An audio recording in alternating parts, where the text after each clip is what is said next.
Warning. Copyright disclaimer under Section 107 of the Copyright Act 1976, allowance is made for fair use, for purposes such as criticism, comment, news reporting, teaching, scholarship, and research.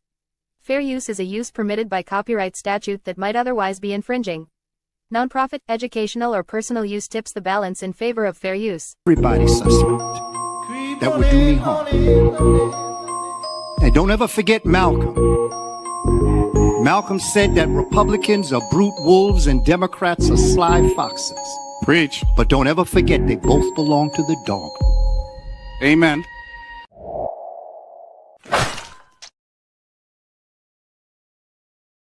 What it do, family and friends? Welcome back to another Church of Black Power broadcast. If you're not subscribed, go ahead and hit that subscribe button along with the notification bell so you can be notified whenever videos like this drop. Please make sure you're hitting that like and share button so we can beat up the algorithm. Make sure we get this message out to the ears that need to hear. And if you have not done so yet, please click the link in the description. Go to change.org and put your signature on the petition for reparations, as well as click the link in the description. Go to Telegram and make sure to become a member over there so that whenever there's an issue, I can go ahead and drop the notifications on Telegram rather than people not getting them or receiving them on YouTube. With that being said, family and friends, we got to go in. We got to talk about what's happening over there in California when it comes down to this situation with Newsom vetoing this bill that Isaac Bryan brought to the table that would have given the descendants of slaves in California preferential treatment into college admissions. Now, family, I labeled this the way I labeled it for a reason. You know, I call it the veto of a nothing burger for a reason, because we all know that this is a nothing burger. The veto in itself really wasn't nothing. It really does nothing for us because the act in itself was a nothing burger. So we're going to go over that. We're going to talk about that in a little bit as well.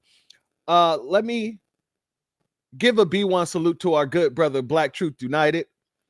I received your Cash App donation after the live ended yesterday. So I want to make sure, first and foremost, to give you a B1 salute and let you know that I appreciate your contribution as always, my good brother. Now, let's jump up into this because, you know, it's not really a lot to go over. We're just basically recapping what's been going on. So let's get into this political article. Newsom rejects bill giving descendants of slaves preference in college admissions. The measure was likely to face legal challenges by opponents of affirmative action. Well, that wouldn't have been nothing new, but let's get into it. Governor Gavin Newsom delivered a setback to the reparations movement in California on Monday, vetoing a bill that would have allowed universities to give slave descendants special considerations in admissions. In a message explaining his decision, Newsom called the bill unnecessary, saying universities already have the authority to determine whether to provide administration preference to descendants of slaves or other groups. First and foremost, bull crap. Because here's the thing. If they had to remove affirmative action, what other authority would they have in order to give preferential treatment? And then also notice that how he said they were given preferential treatment to the descendants. Oh, they have the authority to give preferential treatment to the descendants of slaves and other groups. This whole situation here was supposed to be addressing us. All right. You know what? Before we finish this, I got to do what I do. I almost forgot, family. Got to give a B1 salute. B1 salute and shalom to our sister Aquarius Minded in the building. Our brother Black RU in the building. Much love to you. Felicia Haywood is in the building. Much love to you, my sister. Thank you for being here. Our brother Reef is in the building. Much love to you. Of course, our good brother Black Truth United is in the building. JoJo One is in the building. Much love to you. Shelly Rants is in the building. Much love to you. Shalom, family. Shalom. D is in the building. Much love to you. Shalom. Good to see you. Good to see you, family. Our good brother Ian Will is in the building. Shalom and excuse me. I don't know why I'm getting tongue twisted. Shalom and a B1 salute to you, family. I don't know what's going on. I'm gonna have to take a drink of water in a second. Let's just make that the first priority. Our brother Warrior Cherub in the building. Much love to you, family. Our sister Anita Harrell is in the building. Much love to you, family. Thank you for being here. Uncensored Truth is in the building. Much love to you. Thank you for being here. Our sister Hurricane Nisi is in the building. Much love to you, my good sister. Thank you for being here. And all those who are not in the chat, shout out to you. And all those who are going to catch this on the replay, shout out to you. Give me a second. Let me take this sip of water real quick before we continue this article.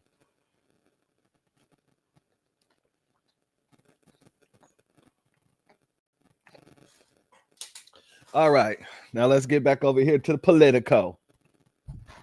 The bill was also likely to have invited a legal challenge from opponents. Critics argue that it would violate Proposition 209, which prohibits the state public universities from considering race in admissions. Well, here's the thing. Oh, let me continue. And in 2023 ruling, and a 2023 ruling by the U.S. Supreme Court against race-based affirmative action. Now, family, it's very interesting to me that they say it would go against Prop 209, which is, it prohibits public universities from considering race in admissions, as well as the U.S. Supreme Court ruling in 2023 that removed race-based affirmative action. Well, this isn't race-based. This isn't race-based at all. It's lineage-based. So lineage is a status. So that would mean that this is status-based. So how would that go against any propositions or against what the U.S. Supreme Court said? Especially when California is known for doing status-based programs for the illegal immigrants, the illegal aliens, the so quote unquote migrants. There's no challenging on that. But since we say, okay, y'all want to play that game, let's take a different route. Let's take an alternate route. Y'all say, oh, no, you can't take that route either. It's still racial. It's still racial. We didn't mention race. This isn't for all black people. Nor are we advocating that all black people should get these amenities. This is distinctly for a certain status of people, a certain lineage. And this just goes to show you that no matter what they do, once we start to understand the gameplay and we say, okay, well, let's play by the rules. They switch up the whole damn rule book on you right there in your face. It didn't act like, oh no, that was never a rule. The rule was meant to apply to all of these things instead of just that race situation. That's meant to apply to lineage too. That's how you know we got their tails ruffled up like feathers. Shout out to B1 Saddler. Thank you for being here, family. Much love to you. Let's continue. Newsom's decision comes at a time of a highly... wow. Newton's decision comes at a time of heightened tensions as the Trump administration has cracked down on diversity initiatives on college campuses by launching investigations and threatening to pull federal funding in California. Trump has specifically, let me reread that. In California, Trump has specifically targeted UCLA, demanding it pays $1 billion and agree to a set of reforms to free up more than $500 million in research grants it withheld over allegations of anti-Semitism on campus. The bill, authored Democrat Assembly member Isaac Bryan, the Buster Boy, or in the words of, the red hair liberal white dude, Nabisco, the bitch boy, said in a statement that the veto was more than disappointing. More than disappointing? You mean like more disappointing than when you guys blocked those actual reparation bills that would have actually brought tangibles to foundational Black Americans in California? You mean more disappointing than that? I would have to disagree. While the Trump administration threatens our institutions of higher learning and attacks the foundations, notice how he used foundation there? Attack the foundations of diversity and inclusivity, excuse me. Now is not the time to shy away from the fight to protect students who have descended from legacies of harm and exclusion, Bryan said. Family, what does that legacy of harm sound like? Don't that sound like the same SOBs in Atlanta that was talking about bringing forth a reparations practice, but a reparations policy, but they did not want to make it very exclusive to the descendants of American slaves. So they said, what? The descendants of harm. And then they started running around talking about how, well, there was other people that faced harms too. There was other people that was excluded too. So you might be able to see Jewish people gain from these benefits. This is the very same thing. His talking points is the same talking points that the little schlubs out there in Atlanta is talking about for their reparations package as we speak. Shalom and salute to our sister Angelic in the building. Much love to you, my sister. Much love to you. Thank you for being here. Newsom, in his message, encouraged universities to review and determine how, when, and if this type of preference can be adopted. Well, why would you need to tell them that if they already have the authority to do so? Exactly, my brother. The all lives matters bull stuff. That's exactly what they're doing. Yes, a dumpster fire, basically. But why would you need to contact these universities and encourage them to do these things? If you would have signed the bill, it would have mandated them to do it.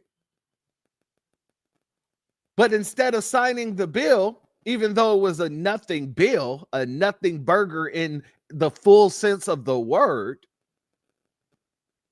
if you would have signed it, it would have made them. It would have forced them by legislation to give that treatment to the descendants of slaves.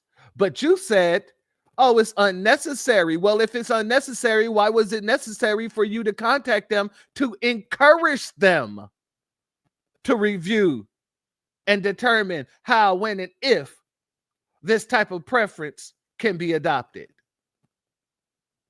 Something ain't mathing. The math isn't mathing.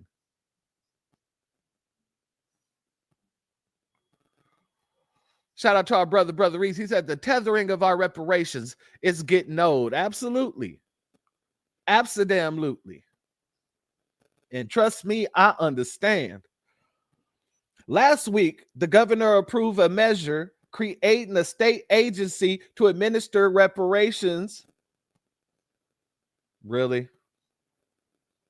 And he signed another bill Monday that requires that California state university systems to adopt procedures to determine who qualify as a descendant of slaves. That shouldn't even be a situation. First and foremost, that's dangerous to say the least, because now you're saying that some bureaucrat gets to decide whether or not someone's lineage goes back to the slave fields, even if that person has complete documentation, even if that person has already completely traced their lineage. You're now telling them that they got to go through this bureaucrat to decide whether or not they're truly a descendant of an American slave.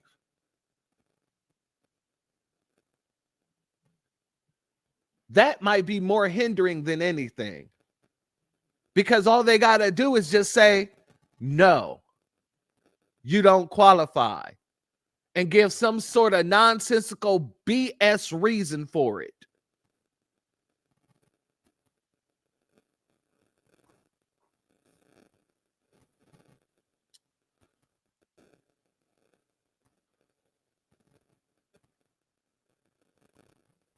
And family, this is incorrect because he didn't sign anything that administers reparations.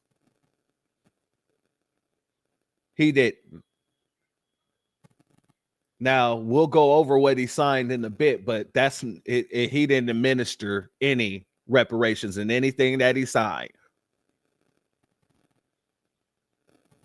But he did sign that bill that gives California State University, CSU, the system to basically develop procedures to determine the qualifications of the descendants of slaves. That he did sign. But Newsom also vetoed 2 other reparations related bills, both from Assembly member Tina McKenna.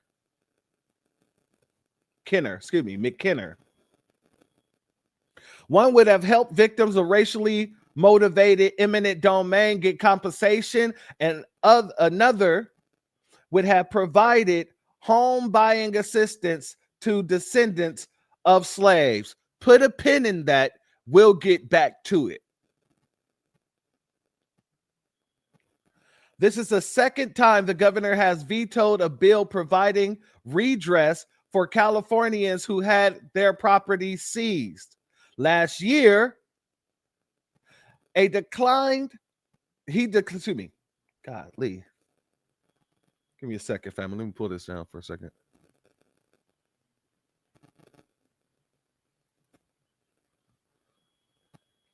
All right. Last year, he declined to sign similar legislation from State Senator Stephen Bradford, citing the lack of an agency to run the program.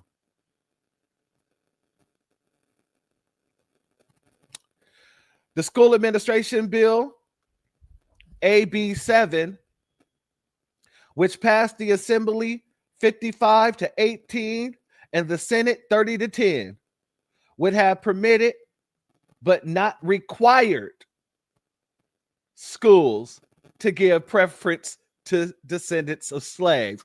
So the bill wouldn't even have required. It wouldn't have even required the school to actually give preference to the descendants of slaves. So there, really, like I said, the bill is a nothing burger. It makes it seem like it would make these colleges have a requirement for the descendants of slaves. And this is saying, yeah, the bill didn't even do that. Yeah, the bill didn't even do that. And Gavin still wouldn't sign the bill. All right. The bill, which was believed to be the first of its kind in the U.S., shut the hell up. The bills that Isaac Bryan and the rest of the Congressional Legislative Black Caucus blocked, those were the first of their kind. Those bills were something of actual substance. This bill is just nothing. It's literally nothing. Put it between two buns, it's a nothing burger.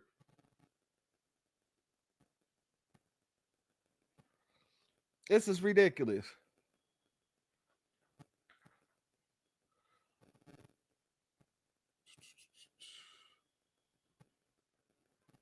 Been the first of its kind in the U.S., was part of a reparations package pushed by the Legislative Black Caucus.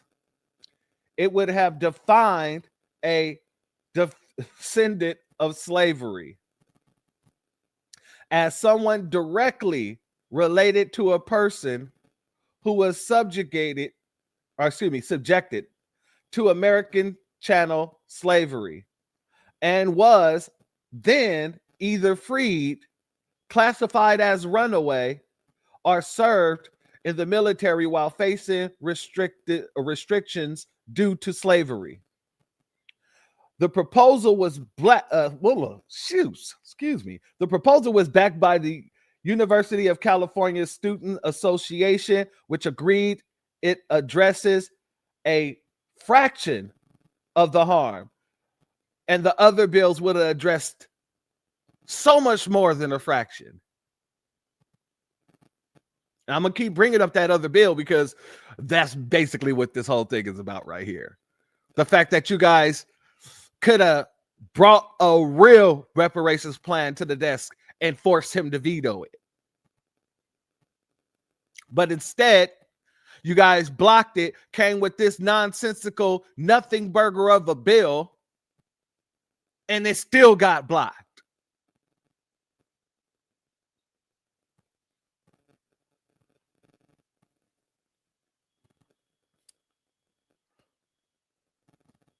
The proposal would have backed the proposal was backed by the University of California Student Association, which argues it addresses a fraction of the harm done to Black students by systematic discrimination.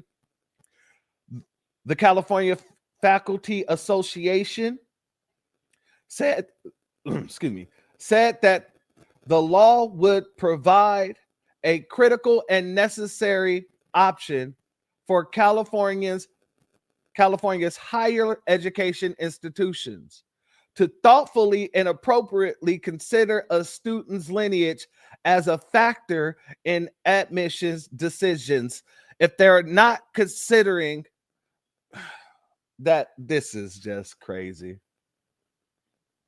It's crazy because the article is making it seem as if the bill would literally force them to consider these things when it literally just said a few seconds ago that there would be no obligation for them to do so. That's crazy to me, but it's political. It is left-leaning. The measure, however, was also met with questions and concerns from legislative committee staff over how it would be implemented, the number of generations of descendants who would qualify, and how eligibility would be determined. If it's about foundational Black Americans, eligibility would mean that you can trace your lineage back to the fields of slavery here in America. How hard is that to freaking understand? What else needs to be determined? Unless you're trying to expand the determination. Unless you're trying to expand who qualifies and the eligibility.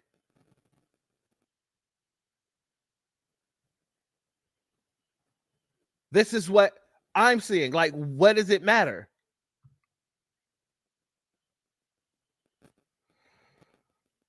But let's continue. I think that's it. Yep, that's it. All right, well, this dude, the bitch boy, Isaac Bryan, he went on a podcast to talk about how he was disappointed in Newsom. And I want to play what he had to say. Let's go here. I was going to ask you, do you think that the reparations should strictly be monetary? Yeah. Do you think that it should be an incremental approach, similar to what you're talking about with the road to repair, whether it's home loan assistance, college admissions programs, or something like that to help out? Or do you think it should be a combination of both? I think reparations in its truest form is monetary compensation. But I don't think you can get there without some formal structure first. So why did you help block the bills that would have gave formal structure, as well as set up the damn bureau in order to give out cash payments to the descendants? You see, it's easy to say what you just said a year after you all decide to block the actual tangible bills.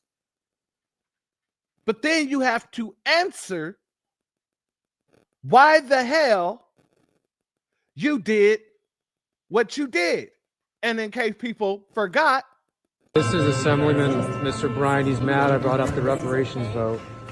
So he's preventing me from speaking, and he's trying to block my access to it. Why are you so upset? You vote for 3 strikes, you put black folks in prisons, but here now for you 3 want to be a reparations person. But you won't vote for the bill. We should. I supported the bill all session. Then bring the bill. Will you vote for the bill, Mr. Bring the bill. Will you vote for the bill? Bring it up. Will you vote for reparations? Bring it I up. would love it. Bring it up. Let's vote for reparations Bring together. it up. Bring it up. You in, Bill? Bring it up. I didn't think so. Bring it up. I'll vote for it. Bring it up. I'll vote for it.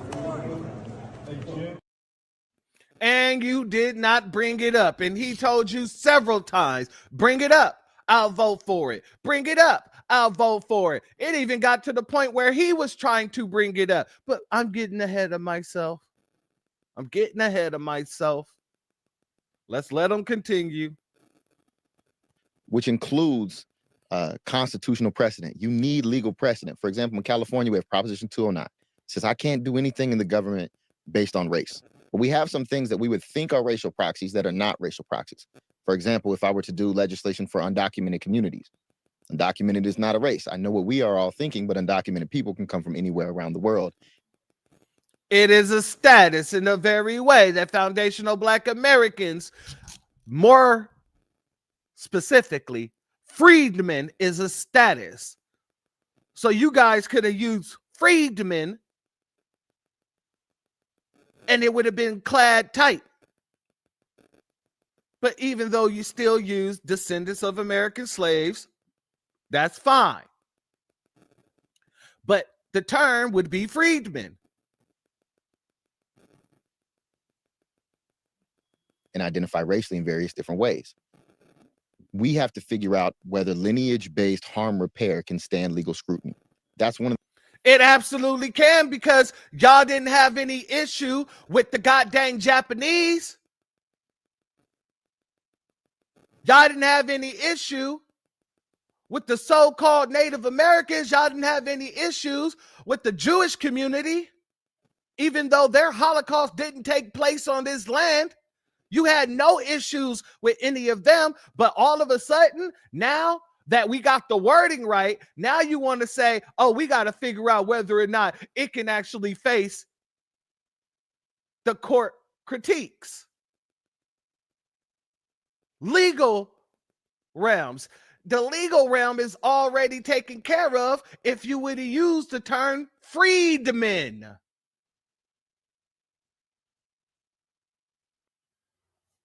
And that's a good point too, Felicia. I don't know if he's FBA either.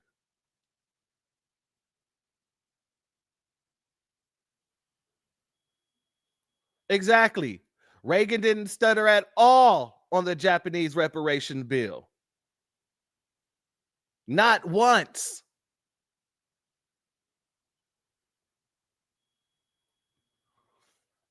The ones that are against it is either Caucasian, coon, or a tether. And I absolutely agree with you. Or maybe a little bit of all of them. Might be a cockatoon tether. Oh, man. Let's let them continue.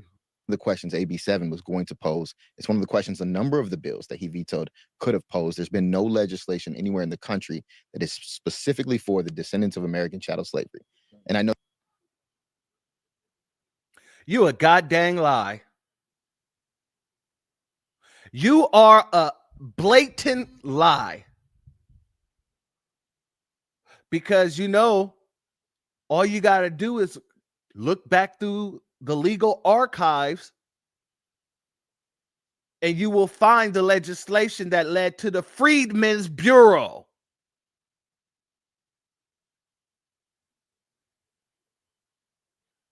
Is that not legislation for the descendants of slaves? You'll find legislation for the creation of the Freedmen's Bank. Is that not legislation for the descendants of slaves? You see, these people get in your face and lie to you consistently. They lie consistently to protect massa, and they lie consistently, to protect their standing with massa.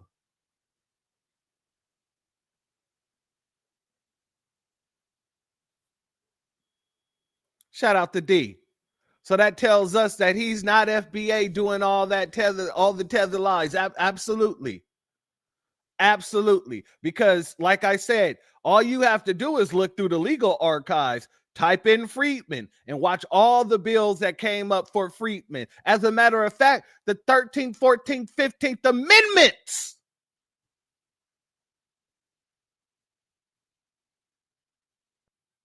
the 13th, the 14th, and 15th Amendment, who were they for?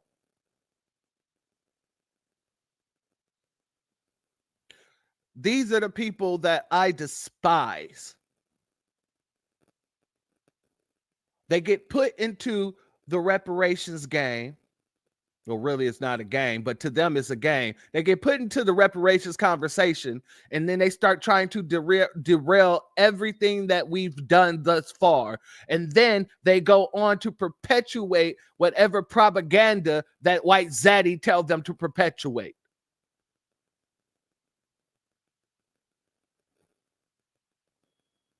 Shout out to Earl. Thank you for being here, family. Block the tethers out of local politics. Keep out, stay on code B1. I agree with you 100-fold. We need to get all of these people out. We need a whole new breed of people. And that breed of people is FBAs. In California, I don't know how logical that is because of all the goddamn tethers that's in office, all the illegal sympathizers and things like that. But I agree with you 100-fold. California gives so much money and benefits to other races of people for years. That's why they come to California. Absolutely. Absolutely. While they're making sure that it's unaffordable for the California citizen. Someone who's actually an American citizen, California is being made super unaffordable. But for an illegal, come on in. We got all the programs for you. Let's get back to this lying bitch boy. That if there ever is anywhere, it'll be legally challenged, and that court case matters for all of us around the country. How does it withstand legal scrutiny? I think in the ways that Clarence Thomas talked about it during the affirmative action case, and the fact that there is some precedent, particularly after emancipation, for direct benefits for freedmen and freed. Oh, so you know this already. Oh, so you know exactly what I just described. But you said there was no legal precedent. And then you turned around and said there is legal precedent. Which one is it?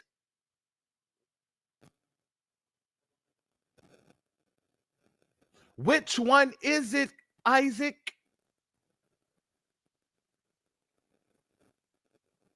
A certified B1 salute and shalom to our sister Andrea Jones in the building, as well as our brother Antithesis. Thank you both for being here, family. Family, it wasn't even a full 30 seconds. I'm going to run it back. For example, if I were to do legislation for undocumented communities, undocumented is not a race. I know what we are all thinking, but undocumented people can come from anywhere around the world and identify racially in various different ways. We have to figure out whether lineage-based harm repair can stand legal scrutiny. That's one of the questions AB 7 was going to pose. It's one of the questions a number of the bills that he vetoed could have posed. There's been no legislation anywhere in the country that is specifically for the descendants of American chattel slavery. And I know that if there ever is anywhere, it'll be legally challenged, and that court case matters for all of us around the country. How does it withstand legal scrutiny? I think in the ways that Clarence Thomas talked about it during the affirmative action case, and the fact that there is some precedent, particularly after emancipation. So you literally just said all that to turn right back around and nullify everything that you said beforehand. You quite literally said all of that. There is no legal question if there is legal precedent. Let me reiterate that. There is no legal question if there's already legal precedent.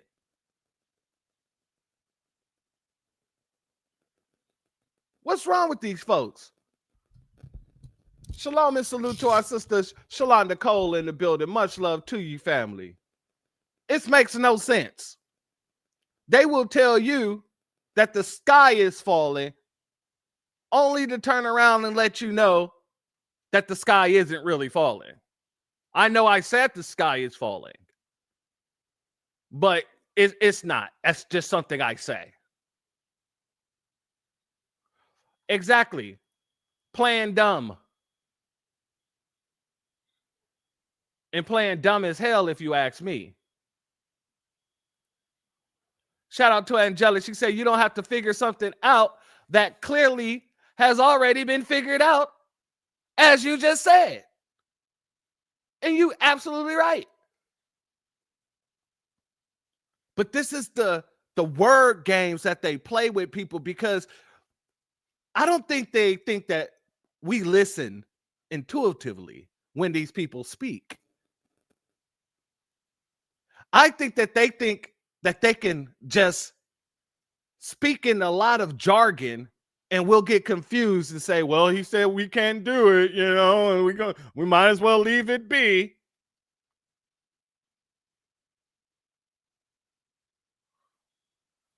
Shalom and salute to our sister Shun C in the building. This Isaac guy is a whole clown who was adopted by white people. Really?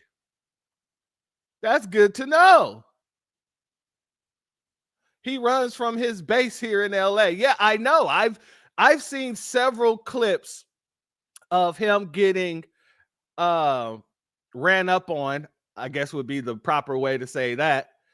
And not only is he trying to get away from them, but he will use people in the community that do actually rock with him to be a barrier in between him and the people who are trying to hold him accountable.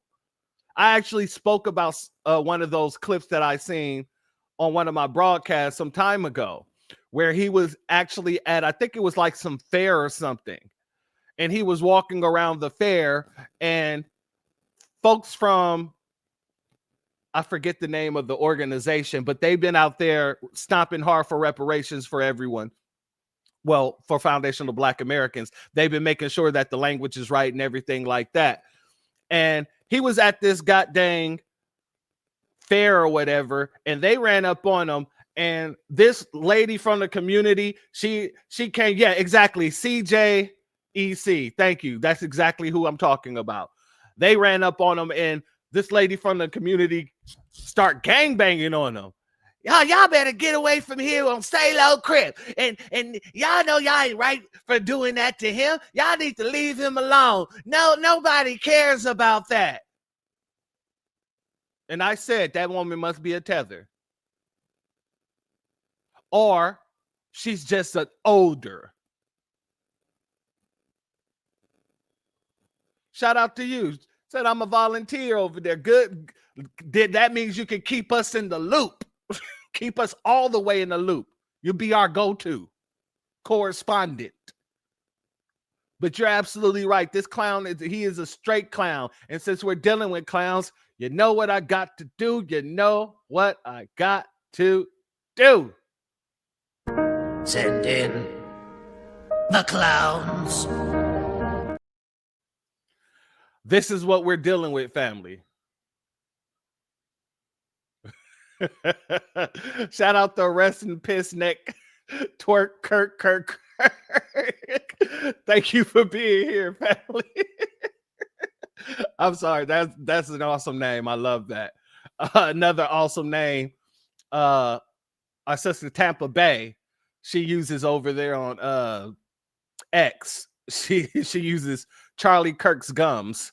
Oh, these names is throwing me. I love each and every one of you for those names.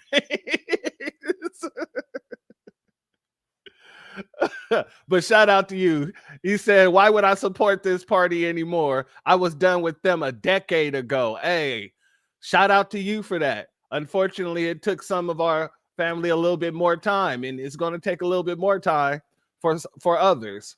Shout out to Queen Yasmin in the building. Much love to you. Shalom, family. Rest in piss neck twerk Kirk.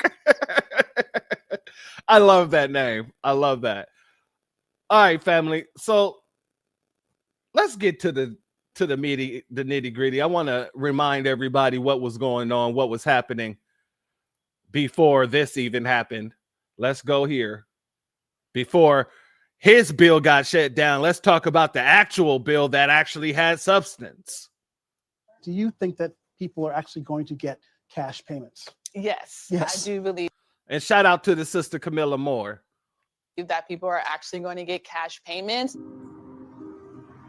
In South Central Los Angeles, I think the state of California has the most local reparations initiatives.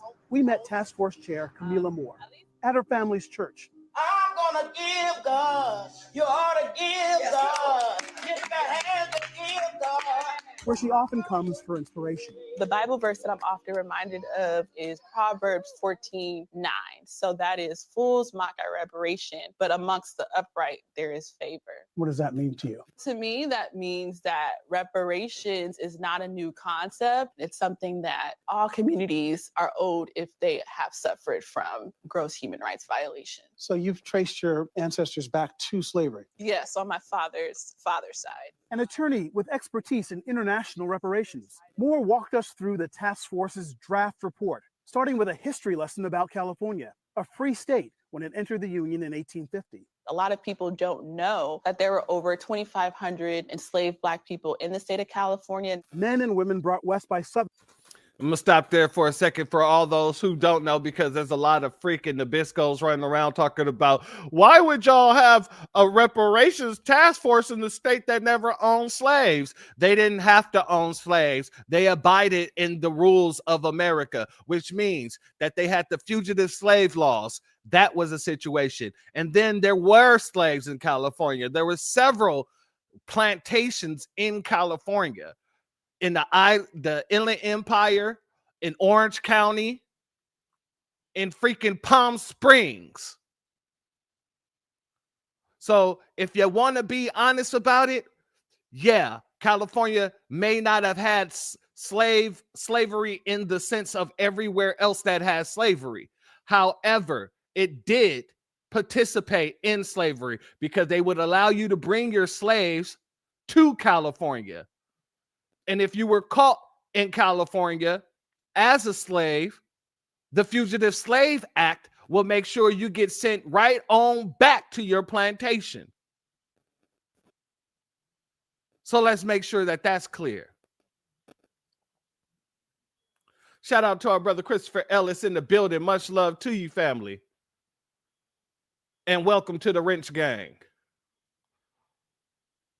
Shout out to Rest in Peace, Piss Neck Twerk Kirk for the super chat. I appreciate your contribution, family, and your donation is blessed tenfold. Couch 2026 and 2028. The No Kings protests were controlled oppositions and nothing burgers. Abso-damn-lutely. As a matter of fact, family, do you know I received a text message for one of my cousins, and he sent me a Craigslist listing, and I'm gonna see if I can find it while this is playing. The Craigslist listing was actually hiring people to go out there and work for the No Kings protest in Houston for the 18th.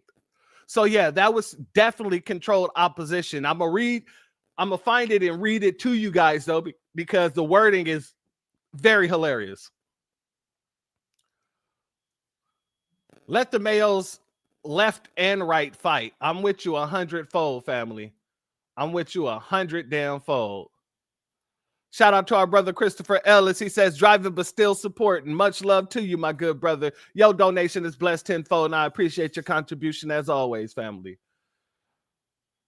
I'm gonna let this play out while I find that picture. During the gold rush and forced to work in the mines. Why do you think that Black Californians should receive reparations? We're owed reparations for the debt owed from slavery due to the broken promise of Reconstruction in this country and the lingering badges and incidents or systemic discrimination that African Americans still face today. The task force highlights housing discrimination and unlawful property seizures, discrimination against Black businesses, over-policing and mass incarceration in Black communities, healthcare inequality, why Black life expectancy is 7.5 years shorter than for white residents. Based on that gap and economic modeling, the task force estimates a health reparation payment of about $13,000 per year, or $966,921 for a 71-year-old lifelong resident. The task force recommends that any Black Californian who can trace their ancestry to an enslaved or free Black person living in the U.S. before 1900 should be eligible, about 2 million people. The final report also may include a California residency requirement. The numbers are just massive. Yes. And the harm is massive. And so the solution has to be massive as well. That's why your critics just think this is not, even if you could justify it, it's not workable. It's just not going to happen. Well, I'll beg to disagree. Reparations is an idea whose time has come, and I see it coming to fruition despite the naysayers. And that's how we got it popping to begin with. We continue to push for it, even though the naysayers keep on saying, no, it's unfeasible. They ain't never going to give you reparations. They ain't never going to give us reparations. That defeated mindset we've pushed to the side. We pushed everybody who comes over here with that defeated mindset to the side and say, you take that shit right back where you came from. We're not here for your defeatist mindset. We're here because we know what we're owed, and we know that we're about to make this happen. So shout out to her for that. But let me show you this real quick, and then we'll jump back into it, because our brother did mention the No Kings protest. This is what I wanted to show you guys, right? So this comes from Craigslist, right? It says No Kings anti-Trump protest March sales team. So they were selling stuff out there, family. Saturday, October 18th, cash paid. Vendors needed for the No Kings protest Saturday, October 8th. Discovery Green large turnout expected. Yeah, because I'm pretty sure George Soros put some big money behind him. But let's continue. Want to be a part of history and make fast cash? How are you a part of history and making fast cash by working and selling items? It sounds like that you're saying that you're being paid to sell items, but what you're really being paid to do is actually go out there and protest. Exactly, my sister. Vendors for a protest? Mm-hmm. Seems like they were paid to wear costumes. Exactly. Exactly.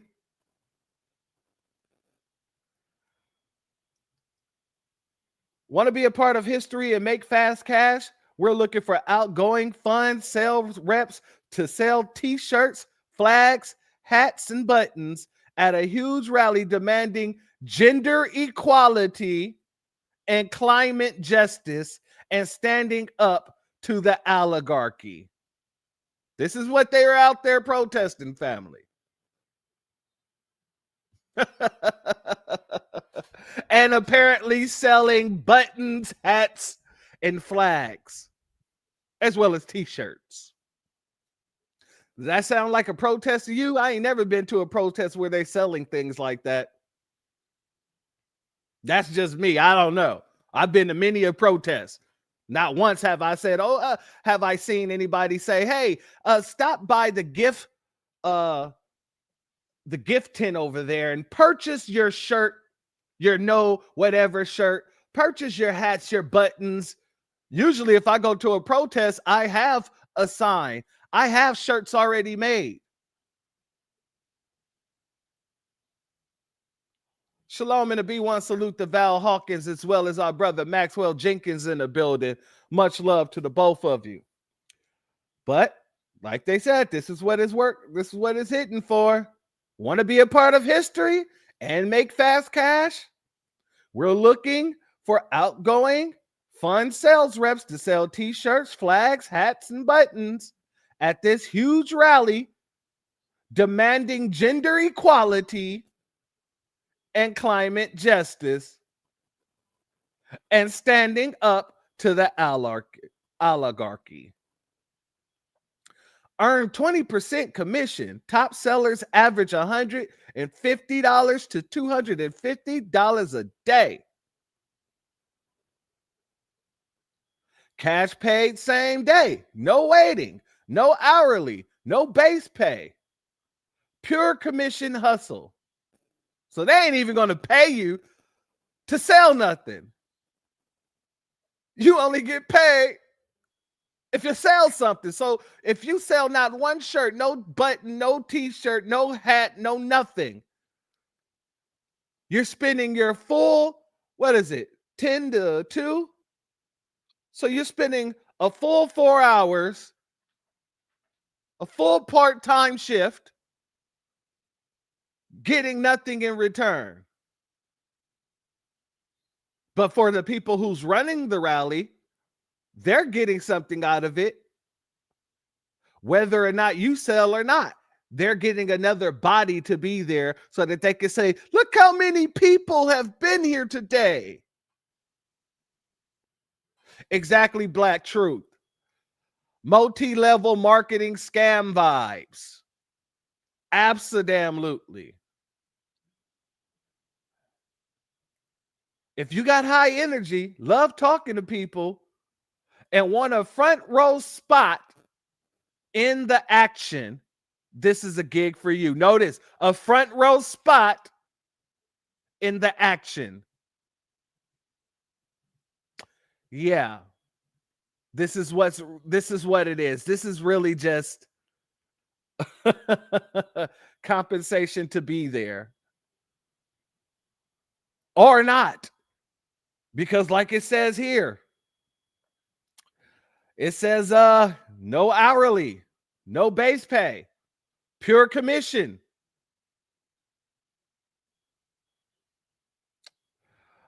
All right. Yeah, this is definitely controlled opposition.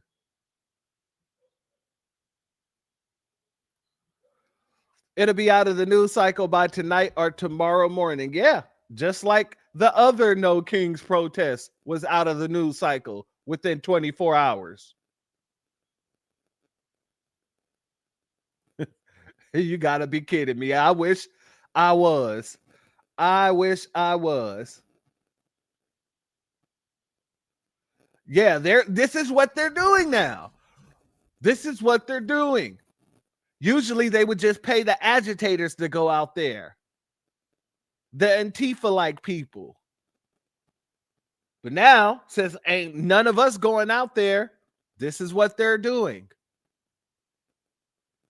It's real desperate, if you ask me. Exactly. And all the people that they're showing is majority white folk. But let's get back over here to our sister Camilla Moore. And I am privileged to have served as the chair of the California Reparations Task Force. Today, I advocate with a sense of urgency and purpose for the passage of SB 1403, a groundbreaking bill poised to establish the California American Freedmen Affairs Agency. This agency symbolizes a crucial stride towards reparatory justice, particularly for those whose lineage traces back to enslaved ancestors.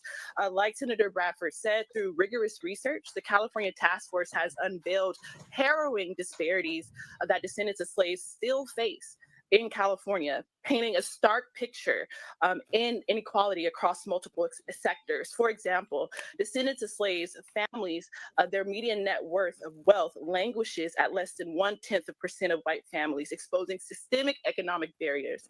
In terms of businesses, entrepreneurs who are descendants of slaves are 3 times more likely to be denied bank loans than their peers, crippling potential for growth and innovation. In terms of health, infants who are descendants of slaves are more likely to die at double the rate of their first birthday than their counterparts, highlighting glaring inequities in health across health access and outcomes.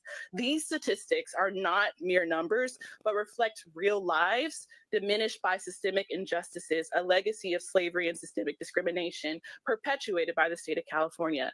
And so this agency seeks to dismantle these barriers, advocating for and implementing reparation measures that address these deep-rooted disparities.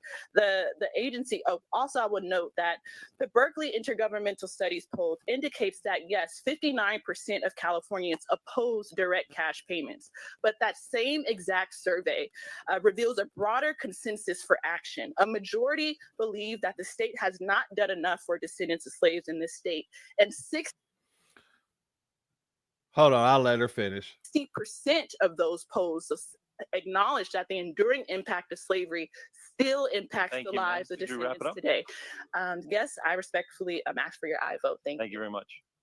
All right, let me also explain and let me say what the actual data says about the people who are against reparations in the same damn study from Pew Research. If you read the study in itself, and I've done it several times on this broadcast, on not this broadcast, but on several prior broadcasts.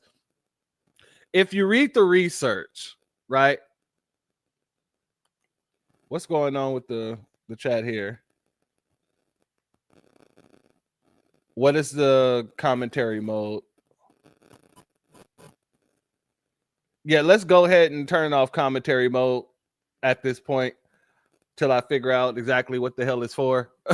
I don't want to hinder anybody on that. But when you read the data from the study that the Pew Research Center did, it did speak about the people who are against it.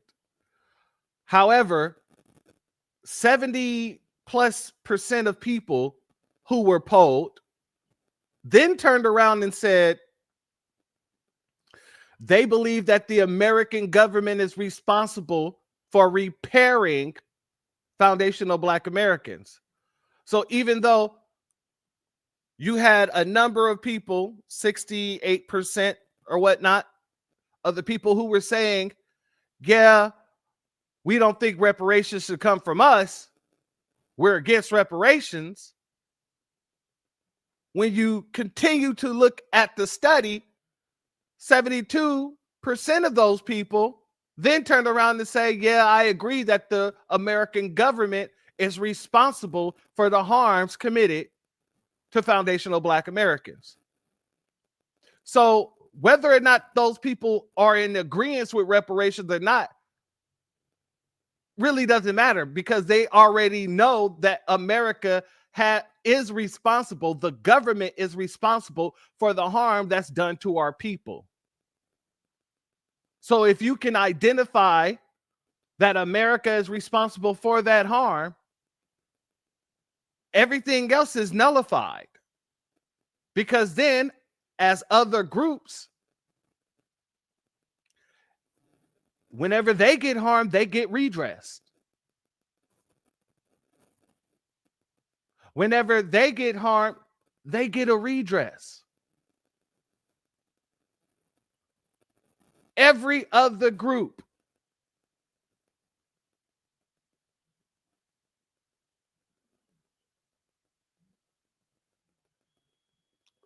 Let's continue. Other witnesses in support.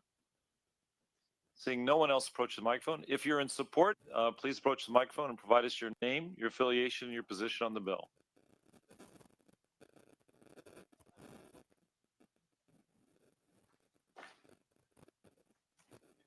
Good afternoon, Chris Lodgson, Coalition for a Just and Equitable California, on behalf of the American Redress Coalition of California, Sacramento, American Redress Coalition of California, Bay Area, the California Black Lineage Society, the Lineage Equity and Advancement Project, all in strong support. Thank you. Kelsey Lyles with the Bay Area Regional Health Inequities Initiative, in strong support. Thank you.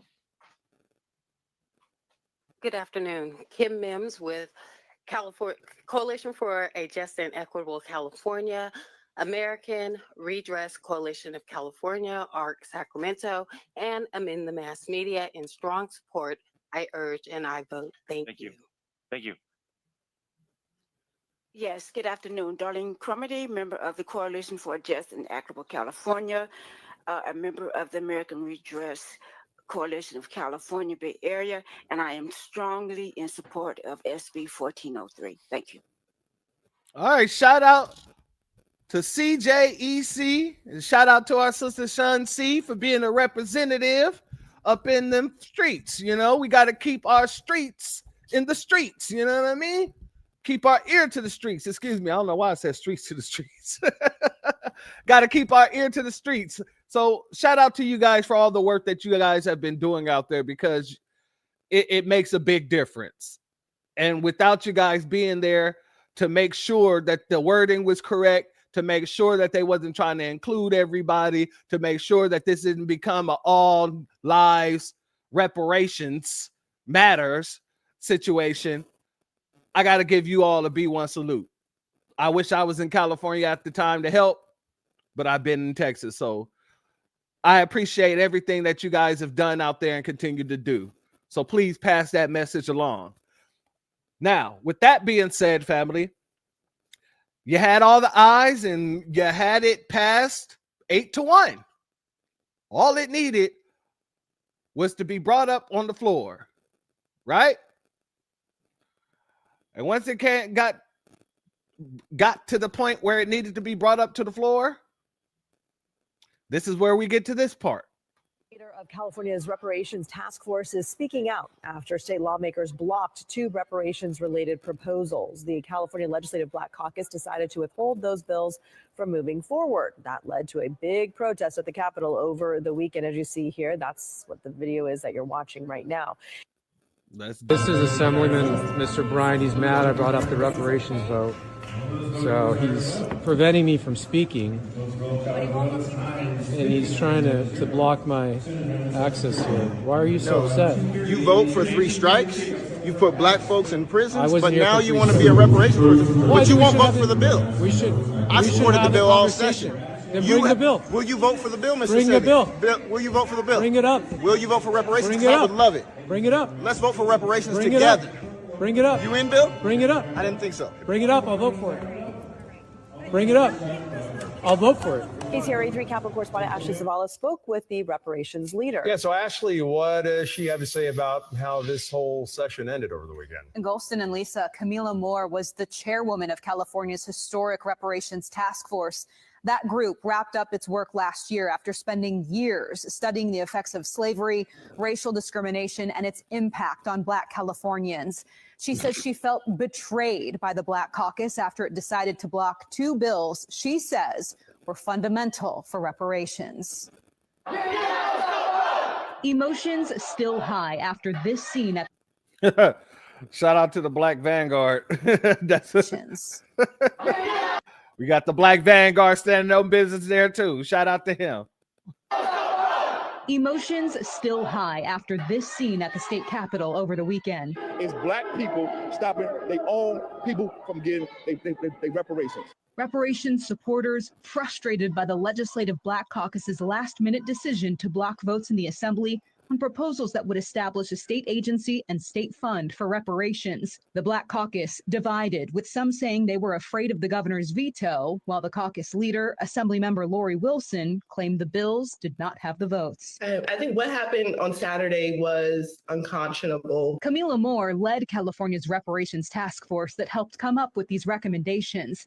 She did not expect this. What we saw was a complete betrayal by the California Legislative Black Caucus against their own constituents. They chose to prioritize their ego and their own self-interest over the people that they claim to serve. It seemed like Democratic legislative leaders were hands-off about this. Do you think they should have stepped in? I do think that the Assembly leadership, namely the Assembly Speaker, Robert Rivas, should have, intervened. In effect, he sided with the Black Caucus. How do you, the advocates, the supporters, how do you all move forward here? What are the next steps? The next step for us is to keep pushing to hold the California Legislative Black Caucus accountable. We tried to get a response from caucus leader Assemblymember Lori Wilson at a different reparations-related rally that she was supposed to headline at the state capitol Tuesday, but she canceled her appearance.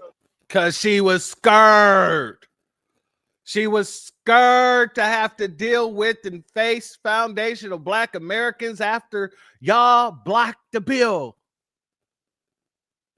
They was incredibly scared.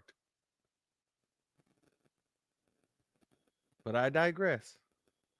Shout out to our brother AO in the building. Much love to you. Shalom. Thank you for being here.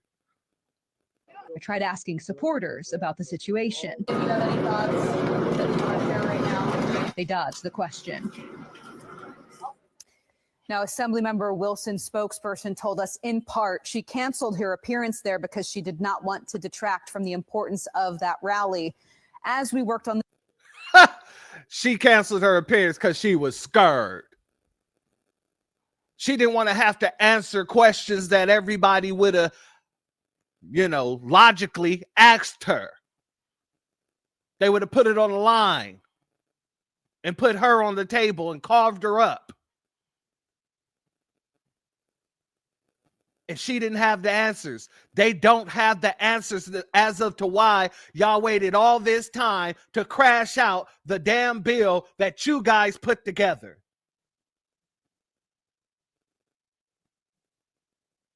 And what did our brother Black Alpha say? They'll create a bill to destroy a bill. This is exactly what they did here. And we watched it in real time. But we're supposed to be mad about this? A bill that wouldn't even require the colleges to actually give preferential treatment? It's more of a little suggestion, more of a nudge, more of a, hey, if you guys are willing to do it, maybe you should give the Foundation of Black Americans a little bit of preferential treatment. But if not, it's beyond my measures to make you do so.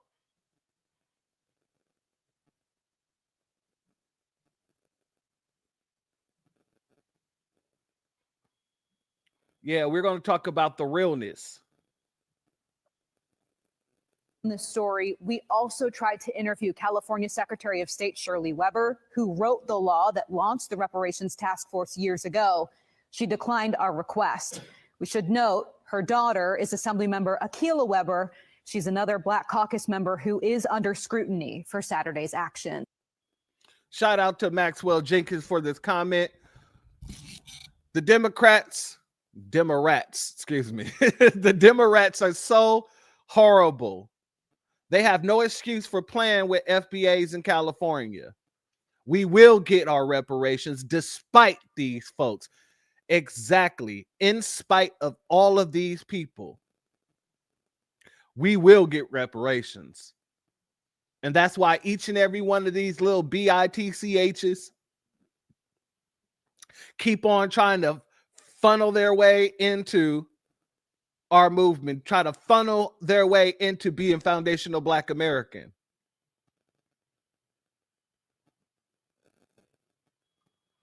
Now, Camilla, she made an appeal to everybody saying, hey, there's still time to get the reparations bill to the floor.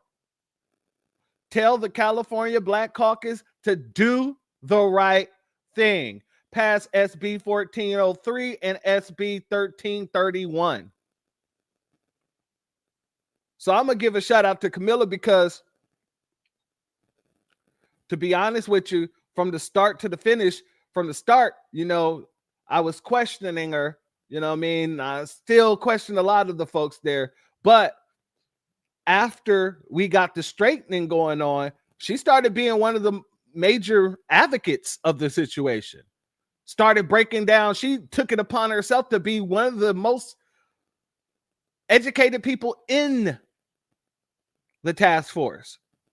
She was hitting news outlet after news outlet after news outlet explaining why this was necessary. Even down to this situation. Now, could it have been everybody was in on this situation? Yeah, it could have.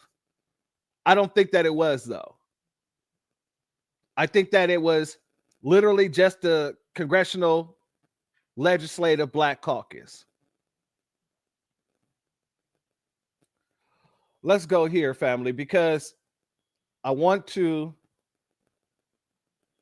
get to this part where the community leaders have some things to say. Harsh words for Governor Gavin Newsom tonight from leaders in the state's Black community. They say they are fed up with the lack of progress on reparations for Black slavery. 17's Capitol correspondent Eitan Wallace joins us now with their message and how the governor's office is responding. What do we want? Reparations. What do we want? Now.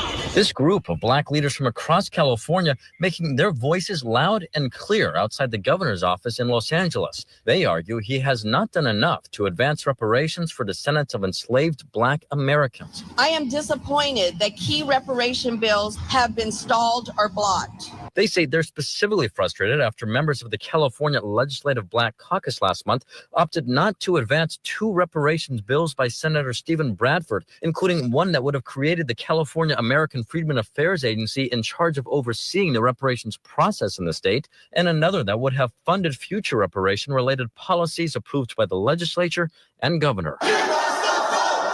This was the scene inside the state capitol last month when members of the community found out the Black Caucus would not advance Senator Bradford's 2 bills. Caucus leaders announced they made that decision after the Newsom administration wanted to make changes to the legislation to turn it into a 2-year study looking into how reparations could work in California.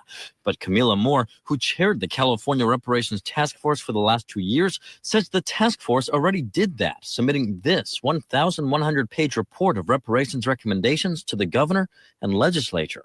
The time for studies is over. For its part, Governor Newsom's office points out just last week he signed several of the Black Caucus's priority reparations bills into law, including one requiring grocery stores to notify communities before they close down, and another creating a formal apology letter from the state of California to descendants of enslaved Black Americans. Nothing burgers. Absolutely nothing. You're going to let us know when you're moving out of our community as a grocery store? So goddamn what? You want to give a formal apology? There is no apology without redress. It's nothing. Shout out shout out and shalom to V for Vengeance. Thank you for being here, family. Much love to you. But those hearsay, for now, they're skeptical. An apology without material reparations not only fails, but exasperates harm.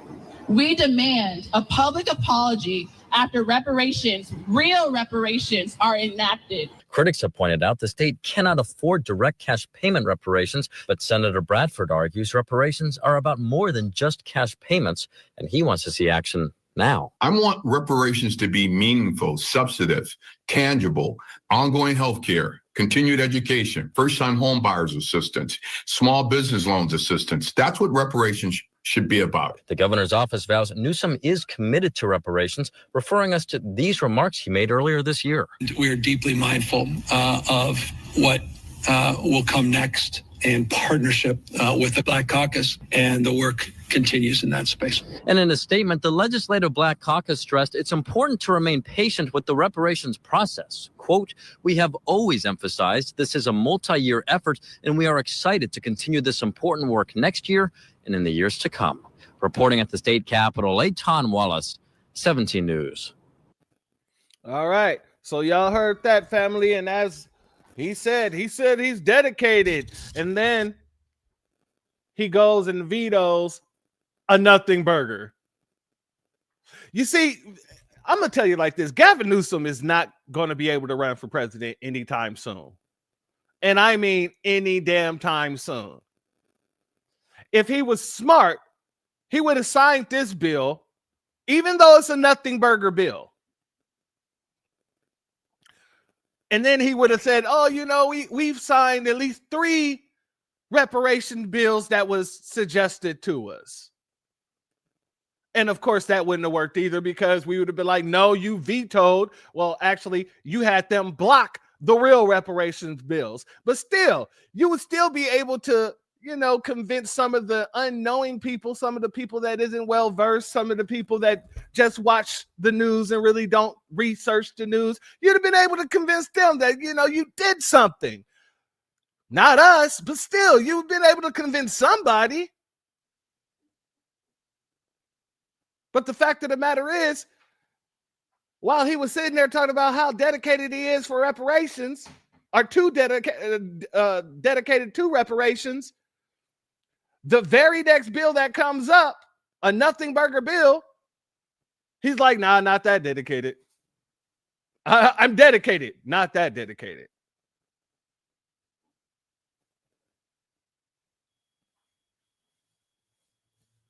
Exactly. Newsom's bills are the amendments to the real reparations bill. Shout out to you, Queen Yasmin. You are absolutely right. All these other bills that has been signed, they're nothing. They won't give any real address, no real redress. They're not going to take anybody out of the situations that the government has put them in. It's quite literally nothing burger bills. What are you going to do when the grocery store tells you, hey, you know, we're going to be moving out of your neighborhood in the next month or so? How does that benefit you? You'll be able to say, oh, okay, well, let me plan where I'm going to go next. No, you can just put it in your damn GPS and find a new goddamn grocery store. I don't need no goddamn notification from a store that's leaving the community when it's not my store. The store does not serve foundational Black Americans, and it isn't owned by foundational Black Americans. So why the hell would I care if they give me a notification saying that we're leaving? I'm from California. Shout out to all my Californians here. If Ralph's Market, I don't know if y'all still have Ralph's out there, but if Ralph's Market came and knocked on your door and handed you a notification saying, hey, Ralph's is going to be moving out of your neighborhood, would that matter to you?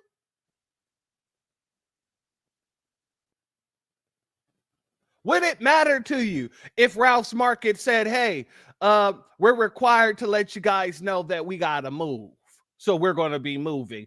Does that pay your bills? Does that pull you out of economic poverty? I'm just asking because it makes no sense that these people run around here making these type of bills that they're altering bills that literally does nothing.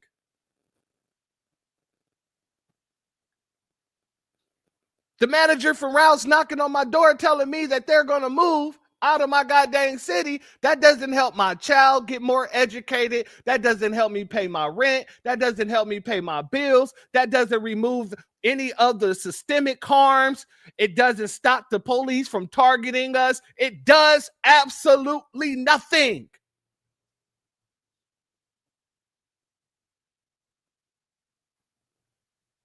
Whatsoever.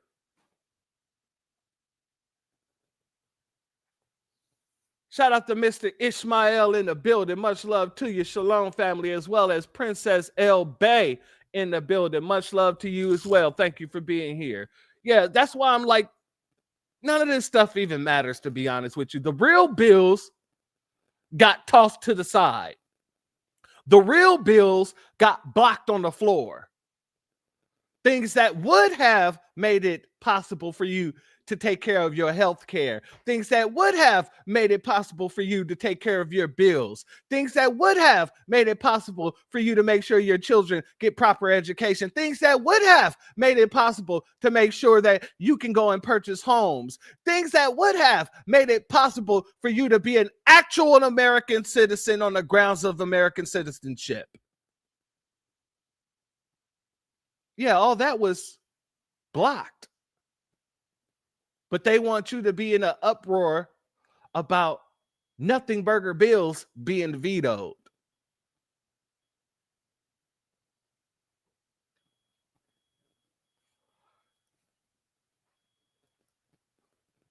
Let's head over here, family.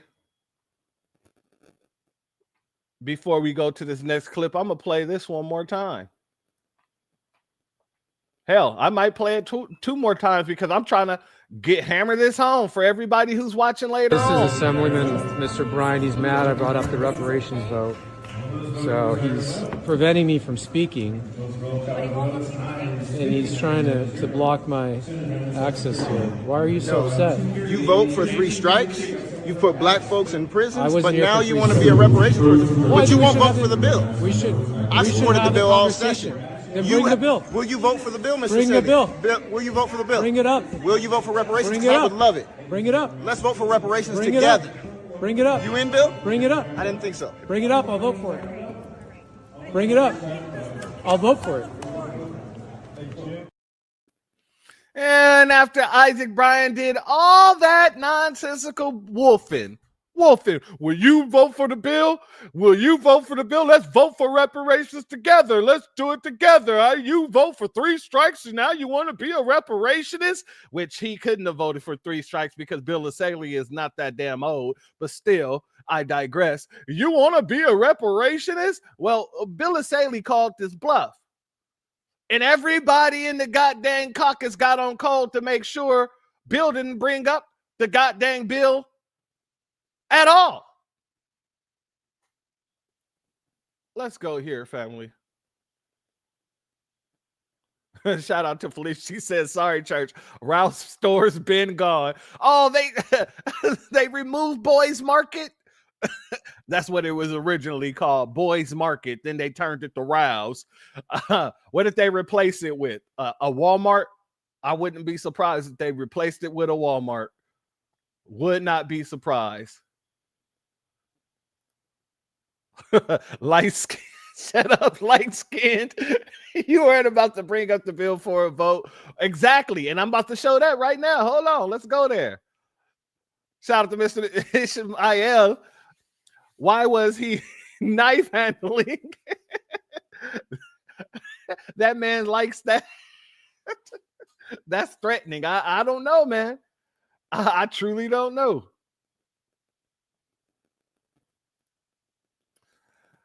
Shout out to El Bay, Princess El Bay. So glad we're having this conversation, Lord.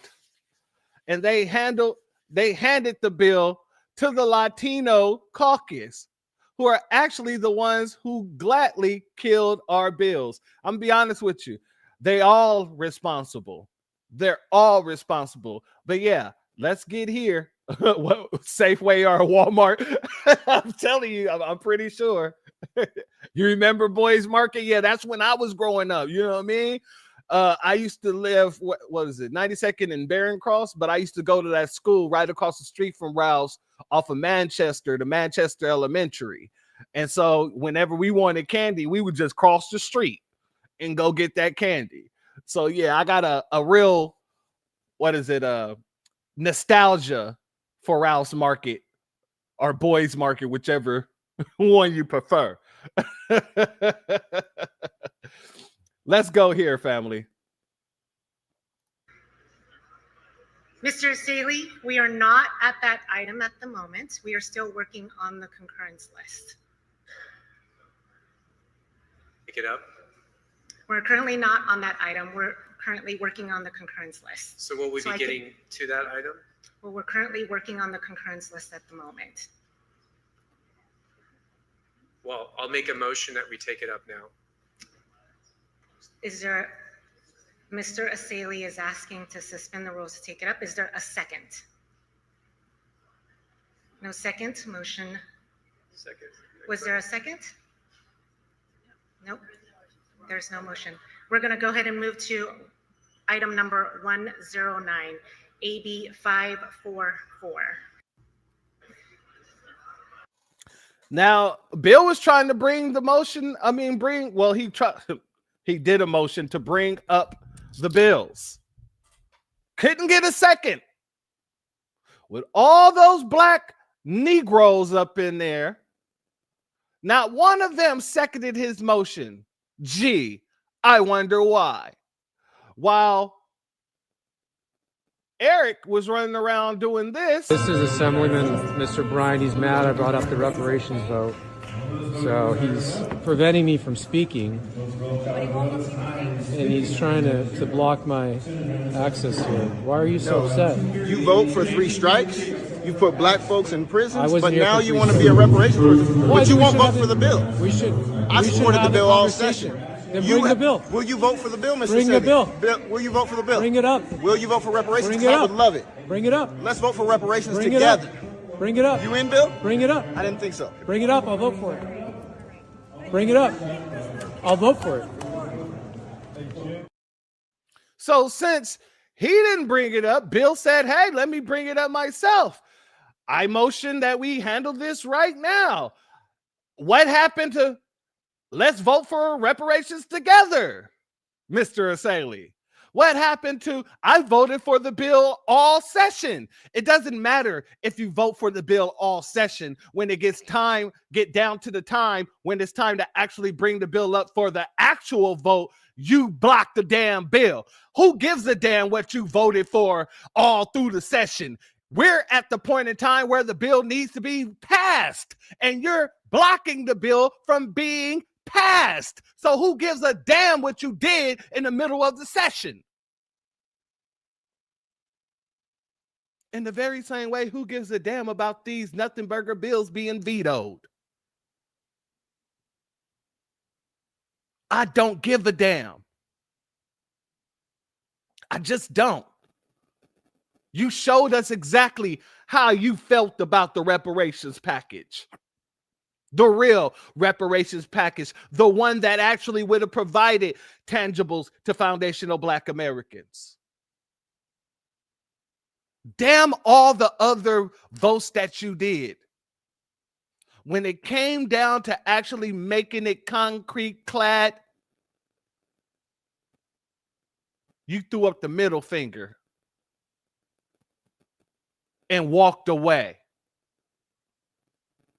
Y'all was literally, quite literally mocking foundational Black Americans as you blocked the bill. But you want us concerned about the nothing burgers. Yeah, we got bigger fish to fry. Isaac. And we ain't talking about the fish fry that you guys are used to. No. We're talking about the tuna, the 730-pound tuna that we're getting ready to cook. We ain't talking no James Clyburn nonsense. Shout out to our brother John Son, who said, whoever voted for him needs to do one thing. Get your man. All right.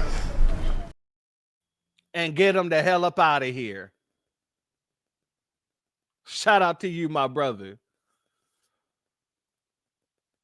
Let's go here, family. All right, why don't you explain to me exactly what was going down here and what you were trying to do by this maneuver? Yeah, I think you explained it pretty well. I mean, Gavin Newsom basically called at the 11th hour and said, don't send this to me, I'll veto it.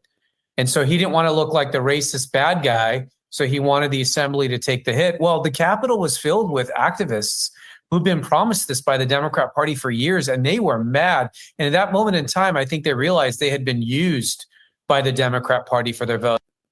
Okay, I got to pause it right there real quick, family. Got to pause it right there because Bill said that Gavin didn't want to look like the racist white guy, right? I'm going to run it back. I want to make sure I'm not misquoting him. Shout out to our brother Wild Williams. Thank you for being here, family. As always, it's good to see you. Why don't you explain to me exactly what was going down here and what you were trying to do by this maneuver? Yeah, I think you explained it pretty well. I mean, Gavin Newsom basically called at the 11th hour and said, don't send this to me, I'll veto it. And so he didn't want to look like the racist bad guy, so he wanted the assembly to take the hit. Well, the Capitol was filled with activists. So he didn't want to be the racist bad guy, but he has no problem vetoing a bunch of nothing burger bills? Hold on. He didn't even veto a bunch of nothing burger bills. He vetoed one nothing burger bill. The other two bills would have given down payments for foundational Black Americans to purchase housing.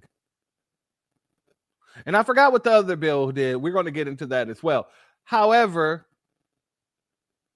yeah, he still vetoed the bill without even being worried about being the racist white guy, right? Didn't he? Could have swore. Okay, let him cook.